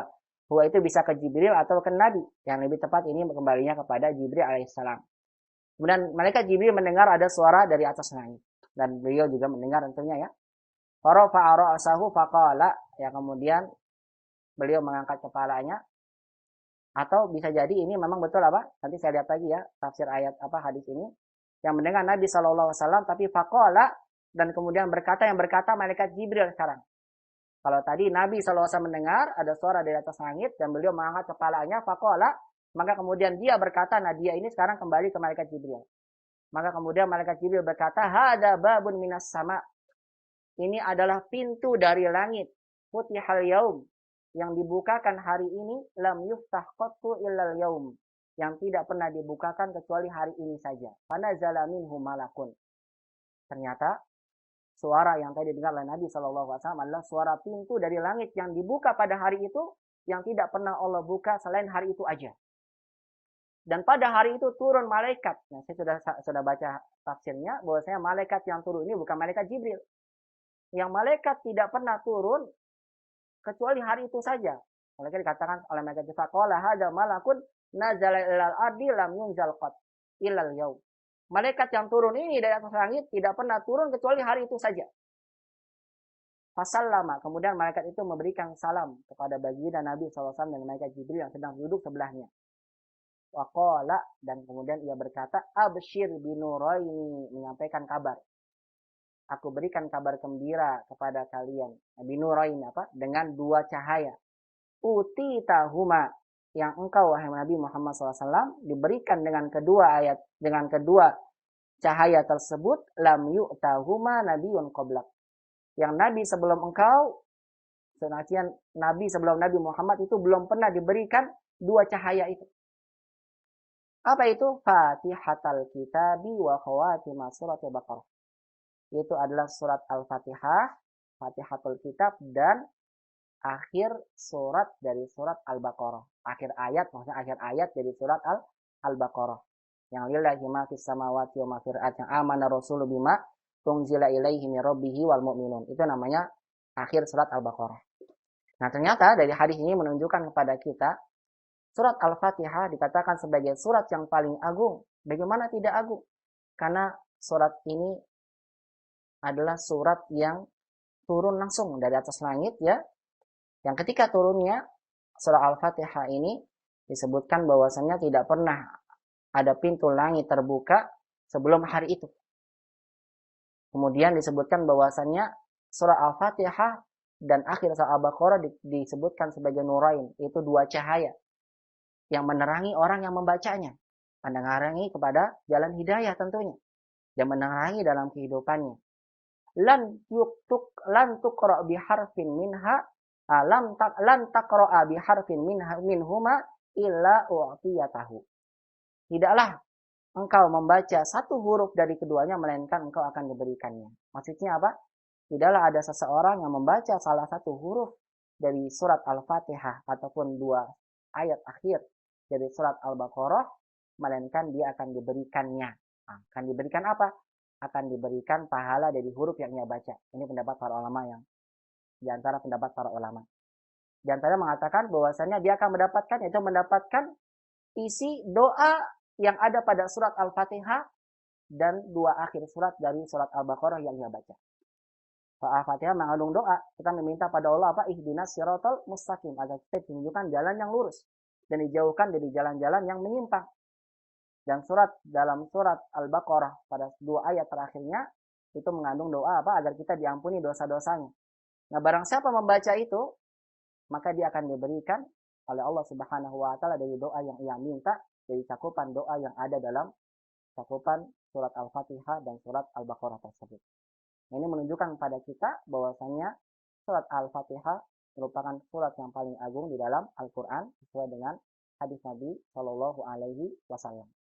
Nah, tentunya jangan disalahpahami ya, illa utiyatahu, melainkan aku akan memberikannya, bukan dipahami bahwasanya kalau begitu, kalau kita ingin doa, maka kita awali dengan Al-Fatihah. Bukan itu maksudnya, tadi saya sampaikan. Melainkan aku akan memberikannya, ila u'titahu, melainkan dia akan diberikan dari kebaikannya. Maksudnya adalah tadi saya sampaikan kebaikan dari pahala dan dari kebaikan doa yang terkandung pada dua surat itu. Tidak ada dari Nabi Shallallahu Alaihi Wasallam satu anjuran bahwasanya kalau orang yang berdoa diawali dengan Al-Fatihah. Tidak ada ya. Bagaimana sering kita dengar sebelum doa Al-Fatihah, menyangka bahwasannya maksudnya ini, barang siapa yang mulai dengan Al-Fatihah maka seluruh doanya akan diijabahkan. Bukan itu. Waktu tahu tadi maksudnya adalah diberikan pahala dan diberikan dari doa yang ia pinta dari surat yang kandungan surat Fatihah dan Al-Baqarah. Baik, ini adalah kaidah dari 3 hadis yang berkaitan dengan keutamaan surat Al-Fatihah. Kita langsung masuk kepada asma'ul surah Fatihah. Nama-nama yang ada pada surat Al-Fatihah. Langsung saya singkat ya. Umahas, surah Fatihah lahu asma'un kasirah. Surah Fatihah ini memiliki nama yang banyak. Wahadi tadulu ala azamati suratil Fatihah. Ini menunjukkan akan keagungan surat Al-Fatihah. Lianna kulla asma'in nusibat ilaihi tadulu ala wasfi surati bitilkal asma'. Karena setiap nama yang dinisbatkan kepada surat Al-Fatihah menunjukkan akan apa? Sifat yang ada pada surat tersebut dengan nama yang disebutkan. Nah, di antara nama surat Al-Fatihah itu adalah Ummul Quran. Jadi umat boleh katakan Al-Fatihah Ummul Quran. Berdasarkan sabda Nabi SAW, salatan lam yaqra fiha bi Ummul Quran. Ini ya. Kemudian yang kedua namanya Ummul Kitab. Kemudian yang ketiga namanya Sab'ul Masani. Berdasarkan hadis Nabi walaqad atainaka sab'an minal masani wal Qur'anil azim. Berdasarkan firman Allah Ta'ala dalam surat Al-Hijr maksudnya. Walaqad atainaka sab'an minal masani. Allah yang langsung menamakan dengan Sab'ul Masani. Wal Qur'anil azim. Tadi disebutkan ya Al-Qur'anul azim. Ini semuanya 4 nama ini ada dalam hadis Nabi riwayat Tirmidzi. Alhamdulillahirabbil alamin, Ummul Quran wa Ummul Kitab dan seterusnya. Kemudian yang kelima, Al-Fatihah juga dinamakan dengan Fatihatul Kitab. Kemudian yang keenam, surah Al-Fatihah juga dinamakan dengan As-Salah. Langsung ini yang menamakan Allah Subhanahu wa taala. Dalam hadis qudsi Allah berfirman, "Qasamtus shalah baini wa baina 'abdi nisfain." Dalam hadis yang sahih, Allah berfirman bahwasanya aku membagi shalah, maksudnya Al-Fatihah, antara aku dan antara hamba menjadi 2 bagian. dan seterusnya. Singkat saja. Kemudian yang ke-7 namanya alhamdu. Alhamdu berdasarkan firman Allah, alhamdulillahirabbil alamin. Kemudian yang ke-8 dinamakan juga dengan ruqyah. Al-Fatihah bisa dinamakan juga dengan nama ar-ruqyah karena memang Al-Fatihah bisa menyembuhkan dari berbagai macam penyakit. Kemudian yang ke-9 Al-Fatihah dinamakan dengan asasul Quran. Yang menamakan Al-Fatihah dengan asasul Quran itu adalah Ibnu Abbas radhiyallahu ta'ala anhuma. Kemudian dinamakan juga Al-Quran dengan Al-Waqi. Asasul Quran dengan Ummul Quran itu sama. Asas itu fondasinya Al-Quran. Al-Waqiyah sebagai pelindung. Waqiyah itu. Waqa, pelindung kita dari berbagai macam keburukan. Yang menamakan Al-Fatihah dengan Waqiyah itu adalah bukan Al-Waqiah ya. Waqiyah itu surat beda. Al-Waqiyah idza waqil waqiyah. Ini Al-Waqiyah, takiyah. Yang menamakan Al-Waqiyah adalah seorang tabi'in, Sufyan ibnu Uyainah rahimahullah ta'ala. Ada sebagian lagi menamakan Al-Fatihah dengan Al-Kafiyah yang mencukupi. Barang siapa membaca surah Al-Fatihah maka mencukupi bagi dia dalam kehidupannya. Yang menamakannya adalah Yahya ibnu Katsir, ya seorang ulama juga dari tabi'in Yahya ibnu Katsir rahimahullah ta'ala. Dan ini adalah 11 nama dari surat Al-Fatihah.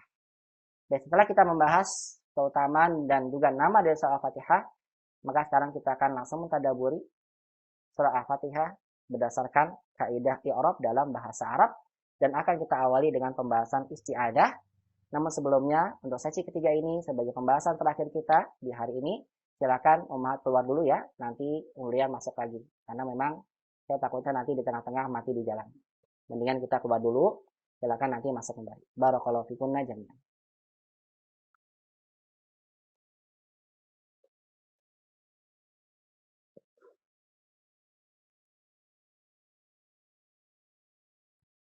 Oke, kita lanjutkan. Bismillahirrahmanirrahim. Alhamdulillahi wassalatu wassalamu ala rasulillah wa ala alihi wa sahbihi wa man walah wa ba'du. Baik ummahati fillah rahimani wa rahimakumullah ta'ala. Sekarang kita akan lanjutkan ya ke tamrin, latihan di dalam memahami Al-Quran ditinjau dari kaidah bahasa Arab dan i'rabnya dan juga makna kalimat masing-masing kata-kata yang tersusun dalam kalimat dari surat Al-Fatihah. Kita awali dengan pembacaan al-isti'adah. Kenapa kita mulai dengan al-isti'adah? Karena memang ketika kita ingin membaca Al-Quran, kita diperintahkan oleh Allah Subhanahu wa Ta'ala untuk mengawali bacaan kita dengan isti'adah. Nah, kita akan bahas ini ya. Nanti ada latihannya di sini. Kita akan bahas isti'adah ini langsung di papan tulis insyaallah.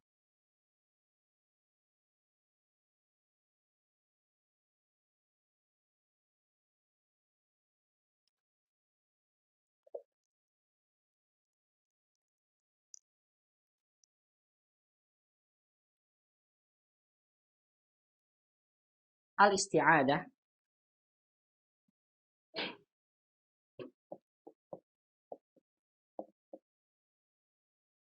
nah, perhatikan ya kaidahnya.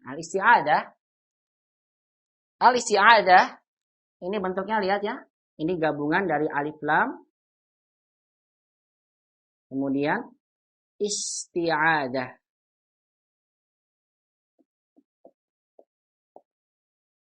Digabung al-isti'adah. Nah, isti'adah kalau Mat lihat ada bentuk begini, isti'adah ada alif, sin, ta. Alif, sin, dan ta. Nah ini, isim ini pastikan berarti isimnya namanya isim mustaq. Isim mustaq. Isim mustaq adalah isim yang diambil dari selainnya. Isim yang diambil dari selainnya. Nah bentuk-bentuk seperti ini, aduh ada yang baru masuk ya. Dimatikan yang baru masuk ini ya suaranya. Yang masuk kelop. Ada yang kelop nggak bisa masuk Ustadz, afwan dipotong sejenak. Baik.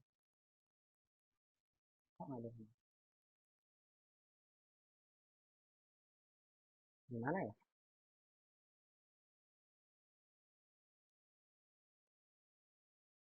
Nggak bisa masuk.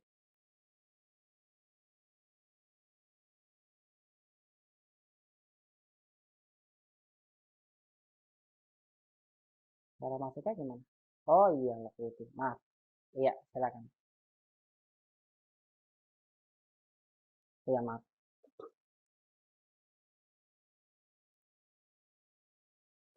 Bentar ya, saya ulang.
Maaf ya, tadi ke lock ya. Baik, saya ulang kembali. Baik, kemarin Allah Subhanahu wa taala. Sekarang kita akan masuki sesi yang terakhir ya di pagi hari ini. Kita akan membahas pemahaman Al-Qur'anul Karim dari setiap ayat yang akan kita baca berdasarkan kaidah bahasa Arab, i'rab dan juga makna kalimat. Nah, insyaallah pembahasan ini akan saya sampaikan di papan tulis, kemudian nanti sudah ada disediakan soal oleh saya di sini. Nanti ini soal ini untuk umat. Setelah saya sampaikan di papan tulis, nanti saya tanya umat berkaitan dengan tadi yang saya sampaikan ini ya. Perkataannya seperti apa, dibacanya bagaimana, kenapa doma dan kasar dan seterusnya, dan bagaimana maknanya. Nanti saya minta pada umat untuk menjawabnya. Baik umat fillah rahimani wa rahimakumullah taala, pembahasan ini saya akan sampaikan di papan tulis bismillah ta'ala. Kita awali dengan pembahasan isti'adah. Saya sampaikan tadi, qadarullah tadi di lock ya, di lock, tertutup ya maaf tadi. Baik, al-isti'adah ditulis seperti ini, al-isti'adah. Dia hamzanya hamzah wasal. Tidak boleh ditulis ada kepala ain. Kalau mau tulis isti'adah pakai kepala ain itu salah. Nah, faedah dari pembentukan kata ini, lihat isti'adah. Saya ulang dulu, kenapa saya bahas isti'adah tidak langsung Fatihah? Karena memang kalau mau lihat kita tafsir para ulama, mereka memulai pembahasannya dengan isti'adah. Dan memang karena Allah memerintahkan kita ketika kita membaca Al-Qur'an, fasta'id billahi minasyaitonir rajim. Fa idza qara'tal Qur'an, kalau engkau hendak membaca Quran maka mulailah terlebih dahulu dengan isti'adah. A'udzu billahi minasyaitonir rajim. Dan para ulama berbeda pendapat hukumnya. Ada mengatakan sunnah, ada mengatakan wajib. Dan sunnahnya itu juga sunnah ditekankan. Makanya itu kita mulai dengan isti'adah. Nah, isti'adah, lihat tulisannya begini. Setiap umat dapatkan ada kata kerja begini bentuknya. Misalnya istiqomah, sama nih bentuknya. Pastikan bentuk-bentuk seperti ini isimnya dikenal dengan isim mustaq. Tadi saya sampaikan ya pembagian isim. Pembagian isim itu yang berdasarkan tarkibnya ada isim mustaq, ada jamid. Nah, isti'adah ini masuk dari isim mustaq, isim yang diambil dari akar katanya. Jadi ada akar katanya. Contoh lagi istiqomah, istighosah. Pastikan nih, bentuknya sama nih. Istighosah, dan seterusnya ya. Istiqomah, istighosah, kemudian isti'anah.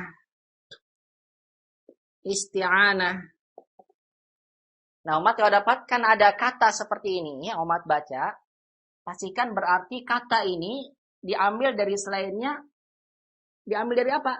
Ini alif, namanya hamzah wasal, berharokat di awal kalimat, tidak pakai kepala ain. Hamzah wasal, sin dan ta itu huruf tambahan. Pastikan ini namanya huruf tambahan. Nah, huruf yang seperti ini nih, alif, hamzah wasal, sin dan ta, pastikan kebanyakan makna dari kata yang ada alif, hamzah wasal, sin dan ta itu menunjukkan makna tolab. Tolab itu permintaan. Contoh isti'adah, lihat belakang za, berarti ini diambil dari dua kata ini. Ada dua huruf ini ya. Ada, ini tiga harusnya. Ain, Aza. Kalau ditulis begini, aza. Berarti umat kalau cari di kamus, isti'aza itu apa ya? Carinya dari aza.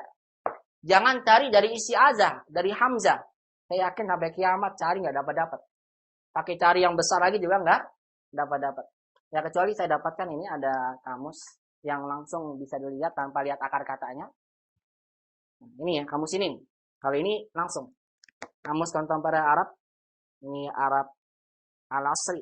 Ya, ini kalau Al-Asri, kalau yang ini mudah, simple. Kenapa? Kalau mau cari isi ada langsung dari hamzah juga nggak apa-apa, bisa.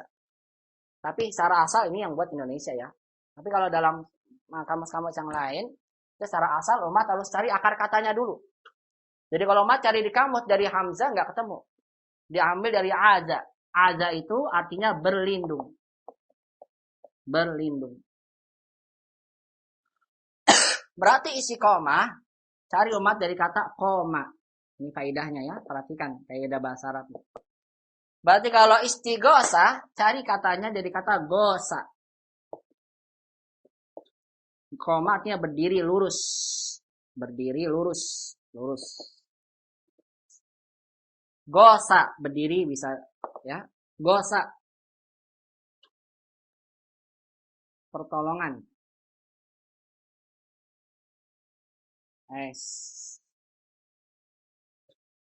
Pertolongan. Ana juga sama ya, menolong, memberikan pertolongan.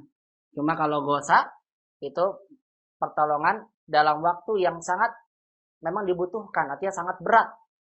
Itu namanya pertolongan gosa, dia kata gosa. Kalau ana kita meminta pertolongan yang memang waktunya baik yang berat ataupun tidak. Tapi kalau dalam keadaan genting sekali, itu maksudnya ke gosa.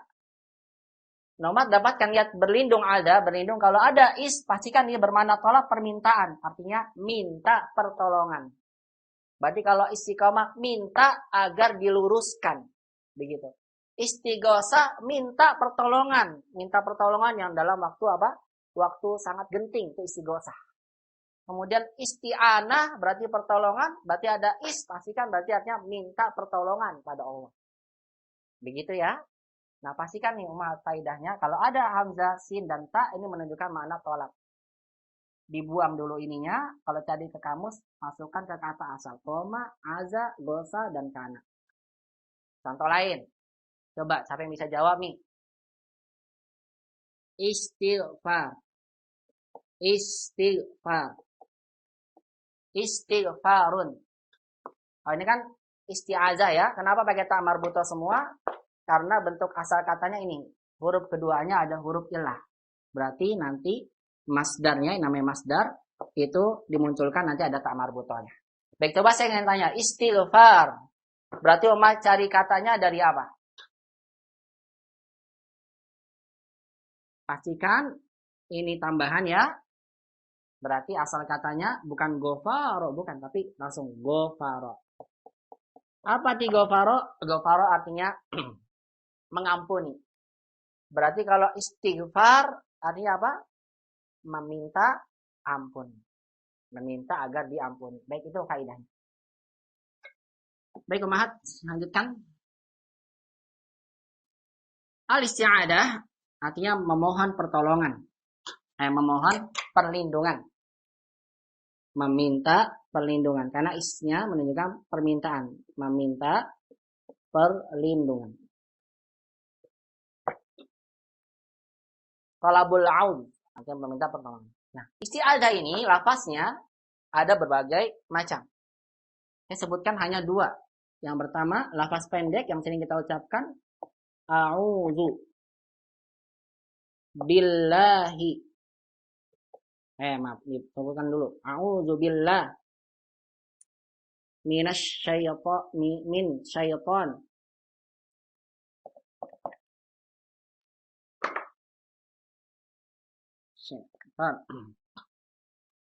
Ar-rajim. Nah, ini dulu ya. Nah, lafaznya singkat, pendek, yang sering kita baca. Perhatikan, ini kalau kita baca a'udzu, kenapa a'udzu? Umat harus tahu dulu. A'udzu A'udzu ini adalah bentuk fi'il mudhari. Fi'il mudhari dari kata apa? Nah, ini diambil tadi dari kata aza. Nah, lihat nih. Aza ini madinya. Tentunya umat yang belum belajar ya belum tahu. Ada fi'il, ini namanya fa'ala. Fa'ala. Perhatikan ya. Ain ya, ain fi'ilnya itu adalah penyakit. Huruf penyakit itu alif, waw, dan ya. Jadi kalau ada huruf keduanya alif, ini huruf penyakit, berarti ini namanya fi'ilnya dikenal dengan fi'il mu'tal. Cuma karena ada di ain, kita kenal dengan dikenal oleh ulama namanya fi'il ajwaf. Nah, fi'il ajwaf ini aza, misalnya kalau jadi mudhari jadi begini, ya'uzu. Begitu. Kelihatan nih. Nah, huruf mudhari'ah itu kan ada 4. Anita, berarti tinggal diganti-ganti. A'uzu, na'uzu, ta'uzu, ya'uzu, begitu. A'uzu. Nah, sama nanti kalau madapan soma fi'il kata kerja, artinya berpuasa. Berarti mudhari'nya apa?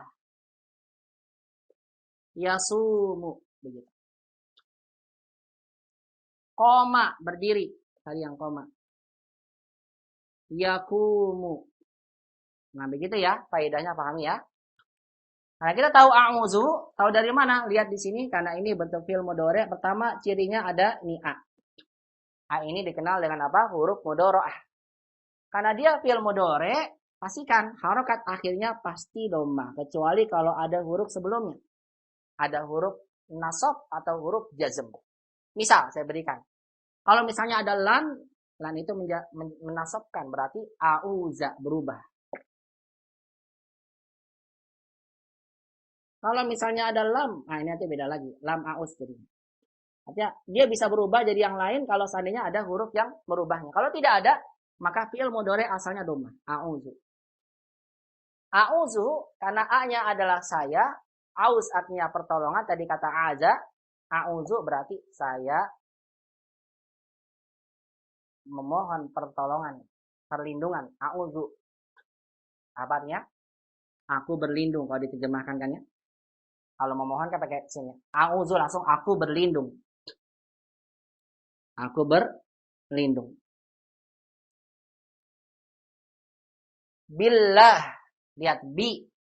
Bi ini namanya huruf jar. Bagaimana sudah bisa mengi'rab? I'rab kata ini a'udzu seperti ini. Fi'lun mudhari'un marfu'. Marfu itu karena dia tidak ada. Yang fi'lun mudhari'un marfu'un litajarrudihi. Litajarrudihi artinya karena kosong. Minal awamilin nasibah wal jazimah. Karena dia kosong dari huruf-huruf yang menyebabkan dia jazm atau menjadikan dia nasab. Wa alamatu raf'ihi, tanda rafa'nya umat bilang dhammatun. Zahirah tampak ala akhirih, di atas akhirnya. Begitu cara mengi'rabnya. Wa fa'iluhu, fa'ilnya, kalau fi'il pasti ada fa'il, domirun mustatirun wujuban, domir mustatir wajib, takdiruhu ana. Ditakdirkan dengan saya. Kemudian bi, nah perhatikan ini ya, billah, ini berarti gabungan antara bi dengan lafaz jalalah Allah. Ketika bi ini bersambung dengan alif, berarti nyambung dia. Seperti ini nulisnya. Jangan umat nulis billah begini ya. Billah salah. Nyambung hurufnya bersambung dengan alif. Seperti umat baca di jurus loga bil jami'ah. Begitu ya. Bukan dibaca ballah. Tapi apa? Bi. Nah bi itu huruf jar.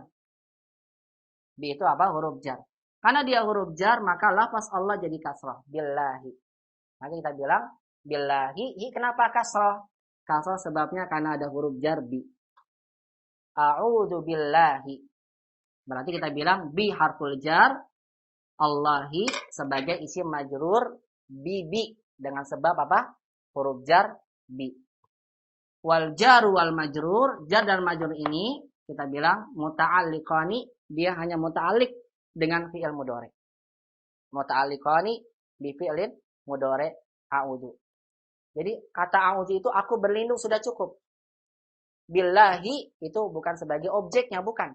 Tapi ini muta'alliq namanya, keterangan. Kita berlindung kepada siapa? Pakainya bi a'udzu billah, aku berlindung kepada Allah. Nabi ini kan artinya kalau diartikan secara bahasa dengan. Nah, nanti umat akan pelajari nanti. Tapi agak jauh ya, kalau dulu surga jadi 3. Tapi kalau umat gunakan kaidah yang lain, misalnya dalam kitab yang lain, Alfiyah misalnya, Ibnu Malik dan sebagainya. Misalnya bi ini memiliki tidaknya ada 11 makna. Nah, bi ini maksudnya bi apa? Bi dalam isti'anah, pertolongan, ya, atau bi yang bermakna artinya adalah sebagai bi untuk bermakna fi atau bi yang lainnya. Ada 11 makna tidaknya. Nah, bi di sini maksudnya bi untuk isti'anah, pertolongan. Atau bi bermakna alat. Misalnya apa? Katabtu bil qalam. Aku nulis dengan pulpen. Pulpen sebagai alat. Kalau ini maksudnya aku berlindung kepada Allah. Artinya memohon pertolongan pada Allah. Aku berlindung kepada Allah. Jadi kalau umat ingin ganti aku berlindung dengan kalimat-kalimat Allah, tinggal diganti a'udzu bikalimatillah. Kan begitu ya? Dan dalam bacaan doa kita bikalimatillah. I-nya kasrah karena bikalimatillahi Allahnya kasrah. Kenapa? Jawabannya karena mudhof ilaih. A'udzu bikalimatillahi tammati. Nanti tammati sebagai sifatnya. Maaf saya ulangi. Enggak kelihatan. Tinggal diganti-ganti ya. Aku berlindung kepada siapa? Enggak boleh kita bilang a'udzu bil jin. Nah, enggak boleh. Aku berlindung pada jin. Enggak boleh. Aku berlindung kepada kalimat Allah misalnya diganti. Bikalimati. Kalimatnya kan jamak karena ada bi kasrah. Bikalimatillahi. Ke Allahnya kasrah. Mudhof ilaih kepada kalimat-kalimat Allah atamati. Tamma sifat itu naat ngikutin sebelumnya. Tamati kasrah kenapa? Sifat dari kalimahnya, bukan sifat dari Allah. Allah muzakkar. Kalau muzakkar sifat ini kan sifat ngikutin yang disifati. Kalimatnya muannas, tamahnya muannas. Aku berlindung dengan kalimat-kalimat Allah yang sempurna begitu. A'udzu birrahmani. Berarti aku berlindung kepada Ar-Rahman. Begitu ya, dan terusnya. A'udzu billahi. Jar dan majrur muta'alliqani bi fi'lin a'udzu. Min huruf jar. Karena min ketemu 2 sukun, maka minnya jadi apa? Minash. Begitu ya. A'udzu billahi minasy syaitani. Ni-nya kasrah. Kenapa kasrah? Karena kemasukan huruf min. Ar-rajimi. Kenapa rajiminya kasrah? Dia naat sifat. Sifat untuk siapa? Sifat untuk syaitan ini. Karena naat itu tugasnya mengikuti yang disifati. Lihat, sama-sama ada alif lam. Sama-sama majrur. Sama-sama muzakkar. Ini menunjukkan sifatnya.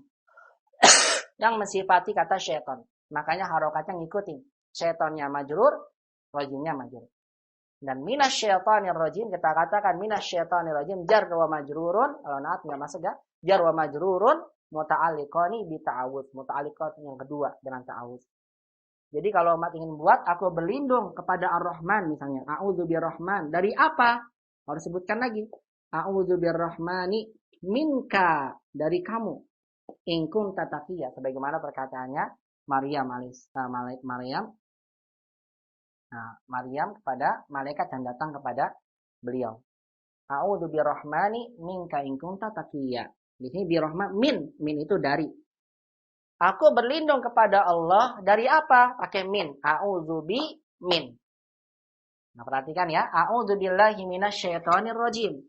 Jadi umat bisa tentukan a'udzu fi'il mudhari'. Kenapa dhammah? Karena tidak ada yang menjadikan dia nasab dan jazm. Billahi kenapa kasrah? Karena ada bi-nya. Minasyaitani, ni-nya kenapa kasrah? Karena ada huruf jar ni. Rojimi, kenapa ikut kasrah? Ingat ya, kalau ngikutin aja ada 4. Naat, badal, atof, atau taukid. Nah, ini jelas sifat, karena rojim itu maknanya sifat, dia mensifati kata syaitan. Ini untuk menentukan harokat. Nah, kalau umat tahu lagi bahasa Arab, tadi saya sampaikan berdasarkan mukadimahnya, umat dia tinjau lagi, syaitan ini, kalau ditinjau isimnya, berdasarkan tarkibnya, dia isim jamid atau mustaq ya. Mustaq ya. Ini penting banget ini. Kalau umat ingin mentadaburi dalam. Ini sama rojim. Maksudnya jamid atau mustaq ya Allah. Jamid atau mustaq ya. Kalau umat tahu ini Masya Allah akan lebih apa? Dalam. Bisa saya berikan contoh. Syaitan ini jamid atau mustaq ya? Kalau jamid itu memang begitu sudah penamaannya. Syaitan, begitu ya. Tapi kalau mustaq berarti diambil dari kata, ada akar kata yang diambil darinya. Ternyata kalau Mat lihat, kalau lihat di kamus syaitan, Mat akan dapatkan syaitan ini adalah isim mustaq yang para ulama khilaf. Ada mengatakan syaitan itu diambil dari kata syatona. Jadi lihat di kamus dari kata syatona. Ini akar katanya. Dari kata syatona, nanti jadi sifat musyabbahah syaitan. Bentuk sifatnya fa'alun. Jadi apa? Syaitanun. Kalau seandainya syaitan ini diambil dari kata syatona, syatona itu bermakna ba'uda, ba'uda jauh. Berarti kalau diterjemahkan kan hanya begini ya, aku berlindung pada Allah dari syaitan yang terkutuk, begitu ya. Nah, syaitan itu apa sih? Syaitan itu diambil di kata syatona. Syatona itu ba'uda. Jadi kalau syaitanun sifatnya yang terus lazim, ba'uda artinya jauh. Jauh apa? Ba'uda anil khair. Jauh dari kebaikan. Jauh dari kebaikan wa ba'idun an tabiatil khair, dan dia jauh dari tabiat baik. Nah, asalnya setiap orang itu punya tabiat baik. Tapi kalau seandainya seorang itu keluar dari tabiat baiknya, biasa melakukan keburukan dan menyuruh orang pada keburukan, itu namanya syaitan. Nah, syaitan ini karena dia sifat yang menunjukkan jauhnya seseorang dari kebaikan, maka syaitan ini dinisbatkan sifatnya bisa kepada manusia dan bisa kepada jin. Oleh karena itu Sibawayh dalam kitabnya Alkitab beliau mengatakan, dalam orang-orang Arab itu kalau melihat ada orang yang dia keluar dari tabiat baiknya, dikatakan tasyaytana ar-rajul. Tasyaytana ar-rajul artinya apa? Orang itu lagi kesetanan bahasa kitanya. Artinya dia jadi setan. Kenapa? Karena keluar dari kebaikan. Jadi setan ini sifat yang menunjukkan keburukan ada dari jin dan ada dari manusia. Sifatnya buruk. Sifatnya apa? Buruk dan menyuruhnya juga keburukan. Nah, kalau ada makhluk baik jin atau manusia yang menyuruh orang untuk berbuat buruk, berarti dia namanya syaitan. Dari kata sifat syaitan. Dan syaitan ini ada apa? Dari golongan jin dan dari golongan manusia. Ini sesuai dengan firman Allah. Wa kadzalika ja'alna likulli nabiyyin. Demikian kami jadikan bagi setiap nabi aduan, ada musuh.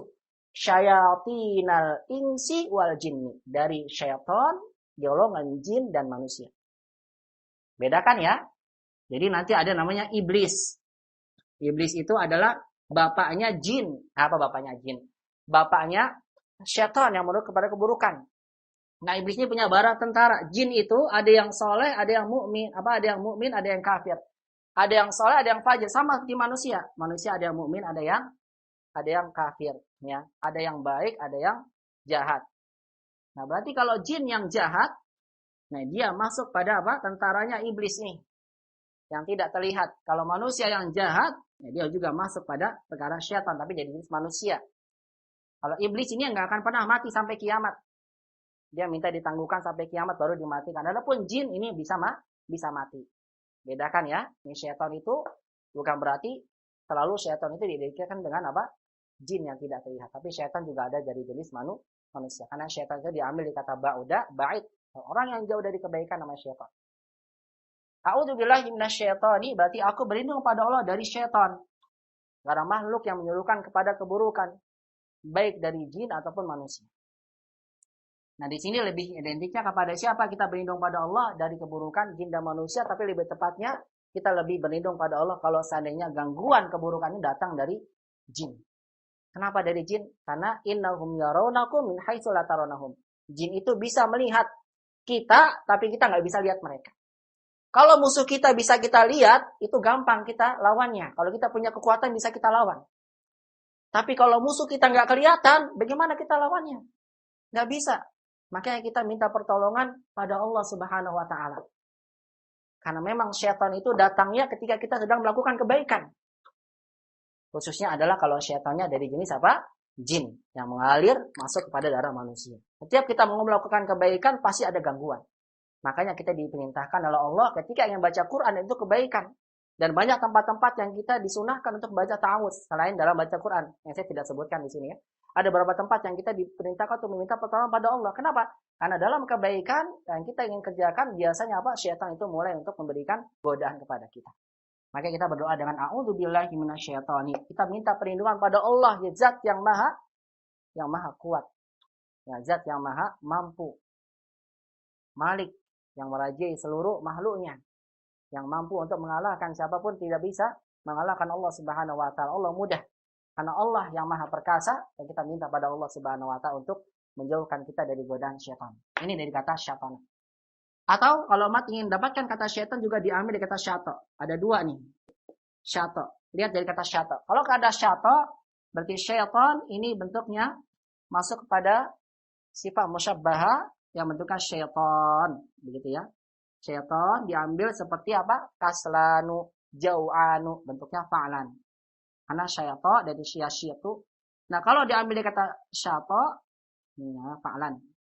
Fa'lan. Kalau bentuknya fa'lan begini. Kalau diambil dari kata syaitan, berarti maksudnya ihtaraka. Berarti ihtaraka maksudnya terbakar. Kenapa terbakar? Kalau terbakar, berarti kata syaitan ini hanya khusus masuk kepada jin saja. Kenapa? Karena syaitan makhlukun minan nar. Karena jin itu makhluk yang diciptakan dari api. Oleh karena itulah para ulama lebih merojikan kata syaitan itu bukan diambil dari kata syaitan, tapi diambil dari kata syaitana. Dan ini juga diungkapkan oleh orang-orang Arab. Ketika menyebutkan orang yang jauh dari kebaikan dikatakan syaitan. Tetapi jangan dipraktekkan ya. Kalau ada apa? Orang yang keburukan, syaitan kamu. Enggak ya. Tidak kita praktekkan seperti itu. Tapi itu benar. Artinya benar ada apa? Syaitan dari jenis manusia. Pastikan ya. Kemudian rojim. Rojim. Nah ini menunjukkan syaitan yang kita minta perlindungan dari Allah itu adalah syaitan dari jenis jin. Kenapa? Karena ada kata ar-rojim. Rojim ini adalah bentuk isim fa'il. Nah isim fa'il. Bentuk isim maf'ul. Isim maf'ul dari kata rojama. Jadi isim maf'ul itu, rojim itu artinya matrud yang dilempar. Yang dijauhkan dari rahmat Allah Subhanahu wa taala. Ini marjum, rojam. Nah, contohnya apa? Contohnya umat jarih. Umat yang sudah belajar ini, yang belum ya nanti ketemu pelajaran ini. Jarih. Jadi ada isim yang bentuknya gini, jarih. Nah, ini bentuknya dalam ilmu sharaf maksudnya jarih artinya orang yang terluka. Jarih, orang yang terluka. Diambil dari kata majruh, dia sama dengan kata jaroha. Nah, rojim itu matrud. Kenapa rojim? Syaitan yang rojim karena syaitan itu yang menyuruh kepada keburukan. Rojim dia jauh daripada rahmat Allah Subhanahu wa taala. Dan rojim ini bisa diartikan sebagai isim fa'il artinya rojim. Begini ya, rojim. Apa artinya rojim? Artinya yang melempar. Berarti dia yang melempar. Kalau melempar berarti rojim ini maksudnya dari syaitan yang melempar was-was kepada hati-hati manusia. Nah ini pembahasan apa? Kita membahas satu kata isti'adah apabila ditinjau apa? Dari sisi bahasa, bagaimana dia dijelaskan oleh para ulama dalam kitab tafsir mereka. Sebelum mereka menjelaskan secara mana, mereka jelaskan dulu satu persatu dari makna-maknanya. Begitu ya. Jadi artinya aku berlindung kepada Allah dari syaitan yang terkutuk bahasa kitanya. Terkutuk itu maksudnya jauh daripada kebaikan, jauh daripada rahmat Allah yang dilaknat oleh Allah Subhanahu wa taala, atau dari syaitan yang melemparkan was-was dan keburukan kepada manusia. Itu artinya. Kalau diartikan secara apa? Bahasa dan secara makna dari pembahasan bahasa. A'udzubillahi minasyaitonir rajim. Bisa dipahami sampai sini? Silakan barangkali ada yang mau tanyakan. Belum saya lanjutkan ke lafaz yang kedua, ta'awudz yang bisa kita gunakan.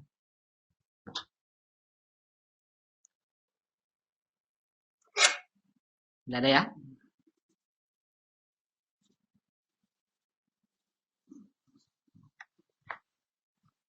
Baik, umat. Sama aja ya dengan ini. Atau lafaz kedua yang bisa kita ucapkan ketika kita berta'awudz adalah ini. Sesuai dengan Nabi SAW pernah mengucapkannya. A'udzu billahi. Lihat nih, a'udzu billahi. Sama dengan di atas, binya kasrah. Tapi ada sifat untuk Allah. A'udzu billahi sami'i. Nah, sami'i kenapa kasrah? Lihat ada alif lam. Ini na'at sifat Allah yang maha mendengar. Aku berlindung kepada Allah yang maha mendengar. A'udzu billahi sami'i. Al-alimi. Nah, sifat lagi nih. Sifat kedua. Ini na'at satu. Ini na'at dua. Sifat dua. Jadi sifat itu boleh dua kali. Misal Mama bilang, al-qalamu al-jadidu al-jamilu. Pulpen yang bagus dan baru ini. Lil ustadi. Milik ustad. A'udzu billahi samii'il 'aliim. Aku berlindung kepada Allah yang Maha mendengar, yang Maha mengetahui. Nah, Samii'il 'Aliim, nanti kalau Mat belajar lagi bahasa Arab, tepatnya nanti ya. Nah, ini namanya sighah mubalaghah. Artinya kata sifat. Kenapa kok sifat mubalaghah? Karena sami itu diambil dari kata sami'a. Mat kalau tahu bahasa Arab luar biasa. Sami'a itu mendengar. Mendengar itu butuh objek. Nah, setiap fiil yang butuh objek pasti nanti ketika dia jadi sifat jadi isim fa'il, bentuknya harusnya begini, sami'un, begini, enggak seperti ini.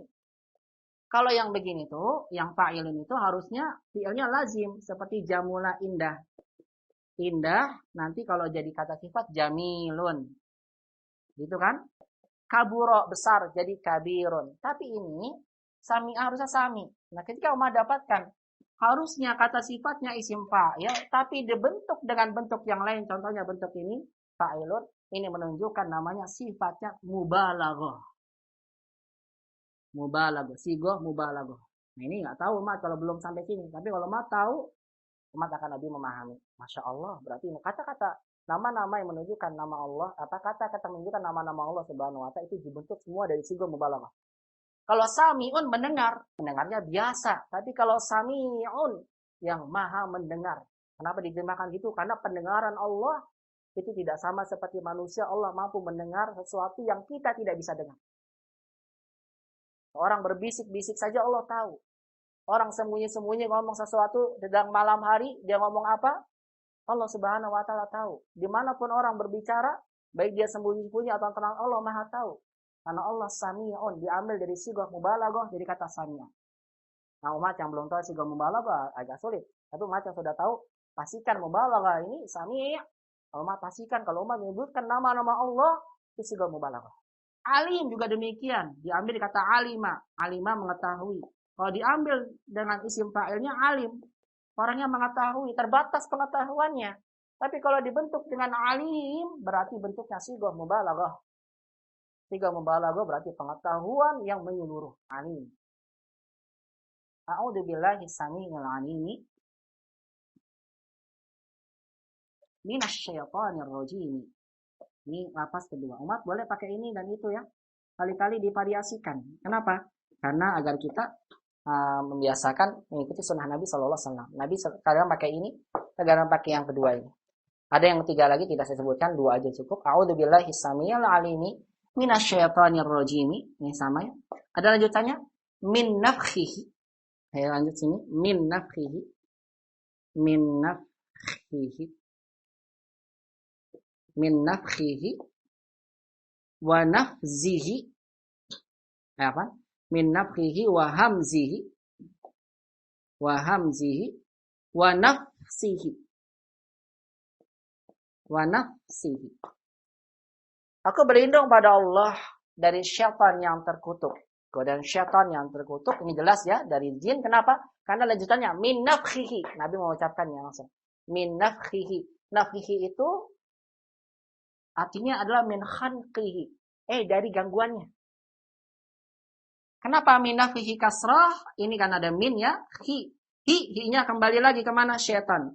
Dari gangguannya. Gangguan siapa? Syaitan. Kasrah kan ada min. Min nafkhihi. Nah, ini maksudnya adalah penjelas dari minasyaitonir rajim. Dari apanya? Min nafkhihi. Dari gangguannya. Wa hamzihi. Wau berarti soalnya atof. Atof ngikutin sebelumnya. Sebelumnya kasrah, hamzinya jadi kasrah. Hamzihi. Hamzihi itu maksudnya adalah bentar ya, wa nafkhihi wa hamzi. Hamzi itu kibrihi. Nabi yang langsung menafsirkan kibrihi. Apa itu? Dari kesombongannya. Wa nafsihi. Asal juga kan ada wau ngikutin sebelumnya. Wa nafsihi maksudnya dari syi'arihi. Maksudnya apa? Dari syairnya. Nah, ini kalimatnya lengkap banget kalau umat ingin gunakan ini. Aku berlindung kepada Allah yang maha mendengar lagi maha mengetahui dari syaitan yang terkutuk. Dari apanya? Dari keburukan apanya? Dari keburukan gangguannya, dari keburukan kesombongannya, dan dari keburukan syairnya yang dia ucapkan. Syairnya itu seolah-olah apa? Godaan yang setan berikan pada kita, was-was itu tuh, was-was yang diberikan pada kita, itu adalah seolah-olah baik, pada itu buruk. Diberikan oleh setan apa? Zuhrufal qawli gurura. Seolah perkataan bujukannya itu baik. Enak sama kita, di syahwat kita mau. Tapi apa? Maka ungkapan-ungkapannya baik. Bagaimana setan ketika itu iblis, yang tentaranya setan, ini rajanya setan, iblis yang paling jahat, ya. Jadi jin yang paling jahat itu ketuanya iblis. Ketika menggoda Adam alaihissalam, ketika itu apa? Dia mengatakan kepada Adam alaihissalam untuk memakan buah yang dilarang itu. Setan mengapa? Iblis mengatakan apa? Sesungguhnya Allah melarang engkau itu apa? Allah takuna malak, agar kamu tidak jadi seperti apa? Malaikat. Agar kamu tidak seperti apa? Malaikat. Bagaimana disebutkan dalam firman Allah dalam surah Al-A'raf. Agar kamu itu tidak kekal. Makanya apa? Kemudian dibujuk sama setan sampai apa? Dia bersumpah. Setan ini maksudnya iblis ya, bapaknya. Izinnya. Sampai dia bersumpah bahwasannya inilah minan nasihin. Aku ini sebagai orang yang berikan nasihat pada engkau wahai Adam. Sampai akhirnya apa? Adam terbujuk dan makan buah yang dilarang, akhirnya dikeluarkan oleh Allah dari surga. Maka kita membacanya ini lebih sempurna kalau kita membaca dengan ini. Wa nafsihi artinya dari syairnya. Syairnya maksudnya godaan-godaan syaitan kepada kita dengan ungkapan-ungkapan yang kelihatannya baik, namun ternyata kalau dilihat yang baik itu sebetulnya dalamnya apa? Buruk, keburukan buat kita di dunia dan di akhirat. Dan ini adalah makna dari ta'awudz. A'udzubillahi samii'il 'aliim minasyaitonir rajim.